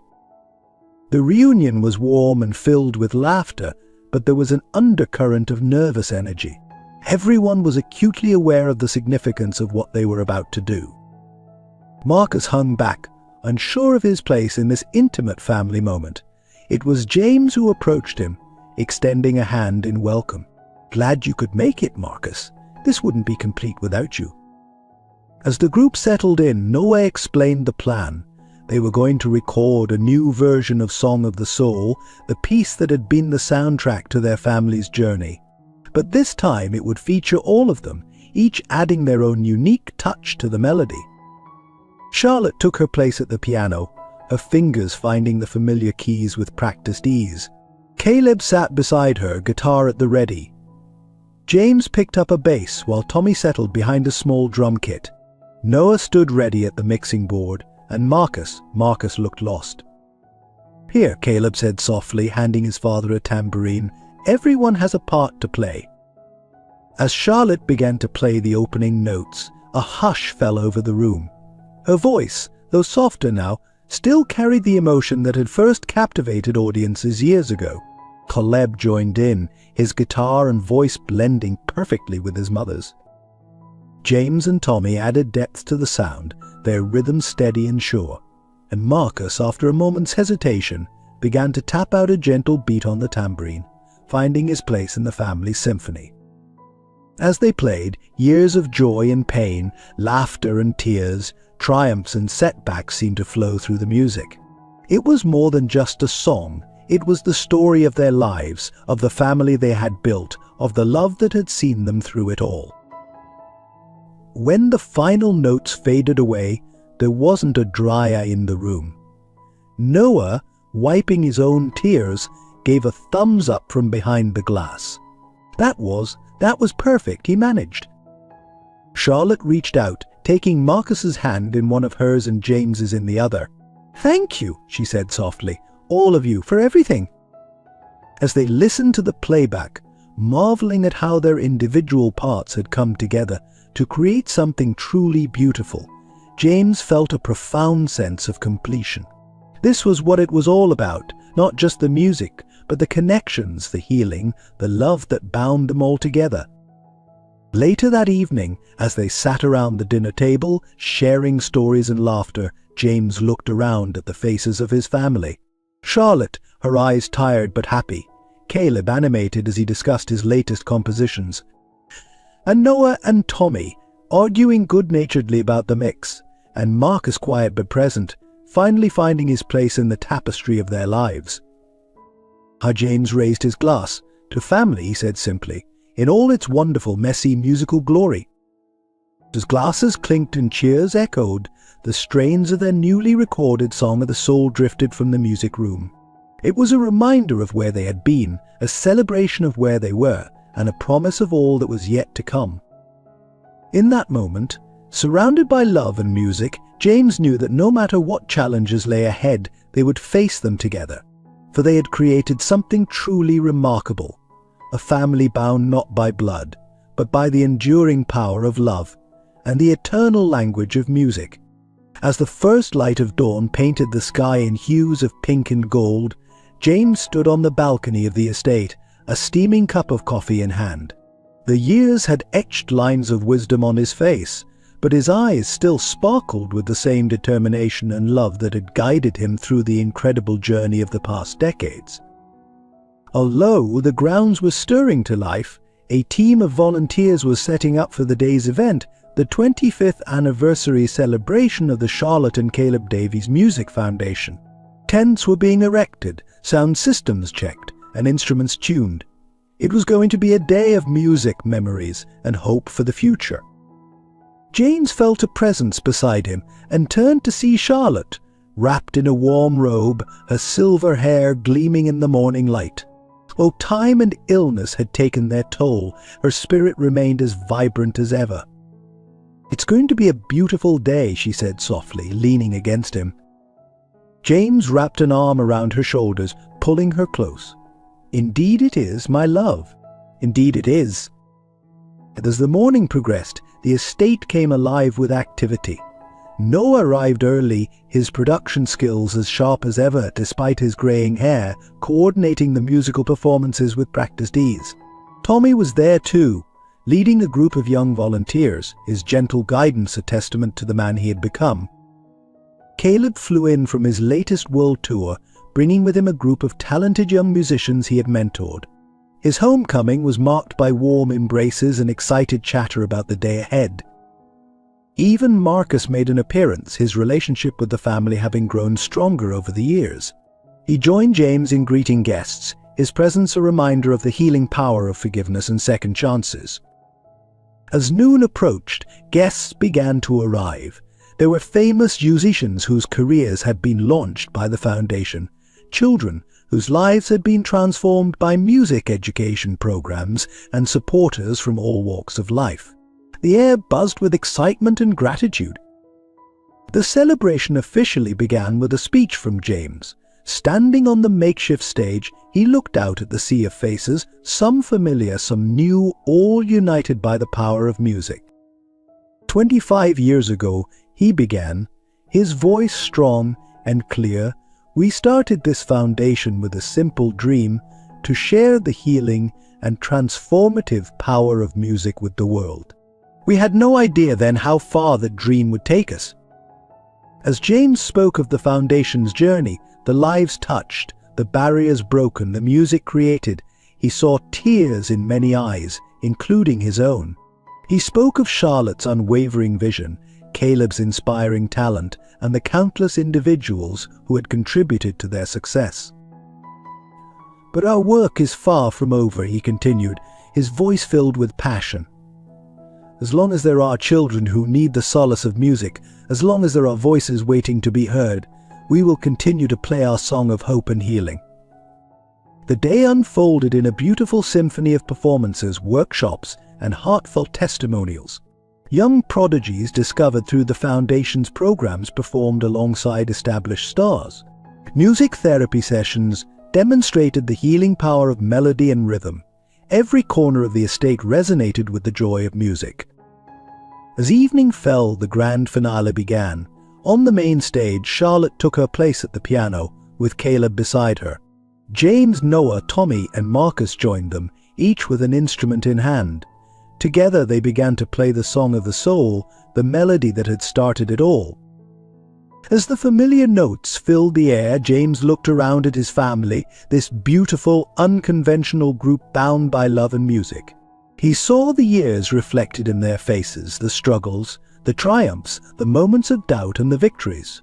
But most of all he saw love, pure, enduring, and as powerful as the day it had first brought them together. The music swelled, joined by the voices of the crowd. It was a moment of perfect harmony, past and present, young and old, all united in the universal language of music. As the final notes faded into the night, James felt a profound sense of gratitude wash over him. They had faced countless challenges over the years, health scares, financial struggles, moments of doubt.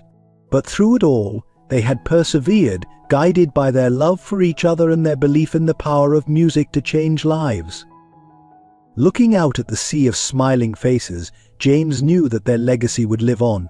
In every child who picked up an instrument for the first time, in every patient finding solace in melody, in every life touched by the healing power of music, their song would continue. As the celebration wound down and guests began to depart, the family gathered in the quiet of the music room. No words were needed as they sat together, the bonds between them stronger than ever. Charlotte began to play softly, a new melody none of them had heard before.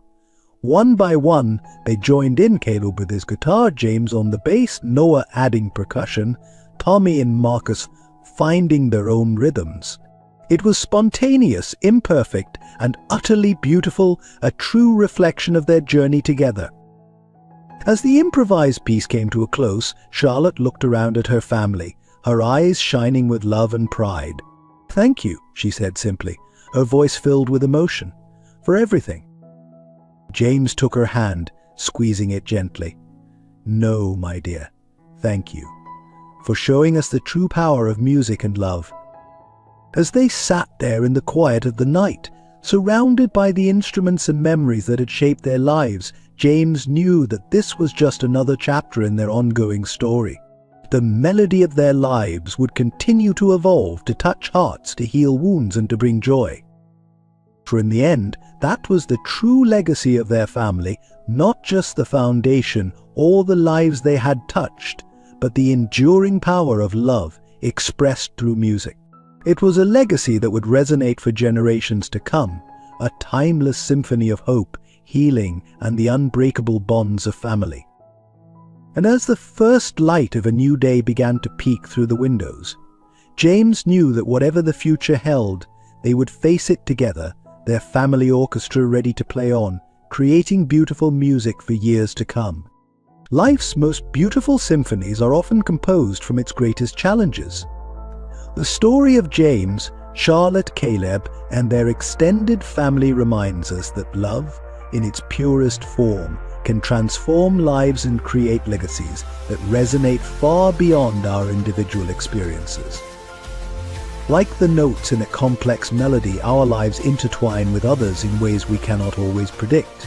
Each struggle, each triumph, each moment of doubt and revelation adds depth and richness to our personal compositions. The key is to remain open to the music, even when the rhythm seems chaotic or the harmony eludes us. Family isn't always defined by blood. Sometimes it's the people who stand by us through our darkest times, who believe in us when we've lost faith in ourselves, who help us find our voice when we've forgotten how to sing. These bonds, forged through shared experiences and unconditional love, can create the most powerful and enduring melodies of all. Music has the extraordinary power to heal, to unite, and to express what words alone cannot. It can bridge divides, soothe wounded hearts, and give voice to our deepest emotions. In nurturing this gift in ourselves and others, we have the potential to change lives and touch souls far beyond our immediate reach. Remember, every life has its own unique song. Some may be gentle lullabies, others fierce symphonies, but each is valuable and worthy of being heard. By supporting and amplifying these diverse voices, we create a world filled with richer, more beautiful music. In the end, our legacy isn't measured by wealth or fame, but by the lives we've touched, the love we've shared, and the positive change we've brought to the world. Like a timeless melody, the impact of our kindness and compassion can echo through generations, inspiring others to add their own beautiful notes to life's grand composition. So, let us embrace each day as an opportunity to create something beautiful, to heal through harmony, and to love without reservation. For in doing so, we compose the greatest symphony of all, a life well lived and a world made better by our presence in it. As we close this chapter of our story, we want to express our heartfelt gratitude to you, our cherished audience, for joining us on this emotional journey. Your support and engagement mean the world to us and fuel our passion for storytelling. We'd love to hear your thoughts on James, Charlotte, and Caleb's journey. Did their story touch your heart? Did it resonate with your own experiences of love, family, and the power of music? If this tale moved you, inspired you, or simply brightened your day, we invite you to leave a comment with the number 1. Your 1 tells us that these are the kinds of stories you want to hear more of, and it encourages us to keep crafting narratives that touch the soul.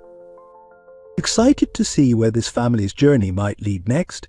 If you're eager for a potential part 3, let us know by commenting with the number 3. Your enthusiasm guides our creative process and helps us understand what resonates with you. We value your honest opinions.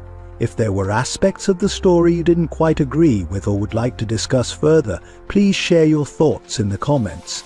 Your feedback is invaluable in helping us grow and improve as storytellers. Lastly, if our stories have become a part of your day that you look forward to, consider subscribing to our channel. Your subscription is more than just a click. It's a vote of confidence in our work and a source of motivation for our team. Thank you for being a part of our storytelling community. Together we're creating a space where the power of narrative can inspire, heal, and connect us all. We look forward to embarking on many more journeys with you through the magic of storytelling.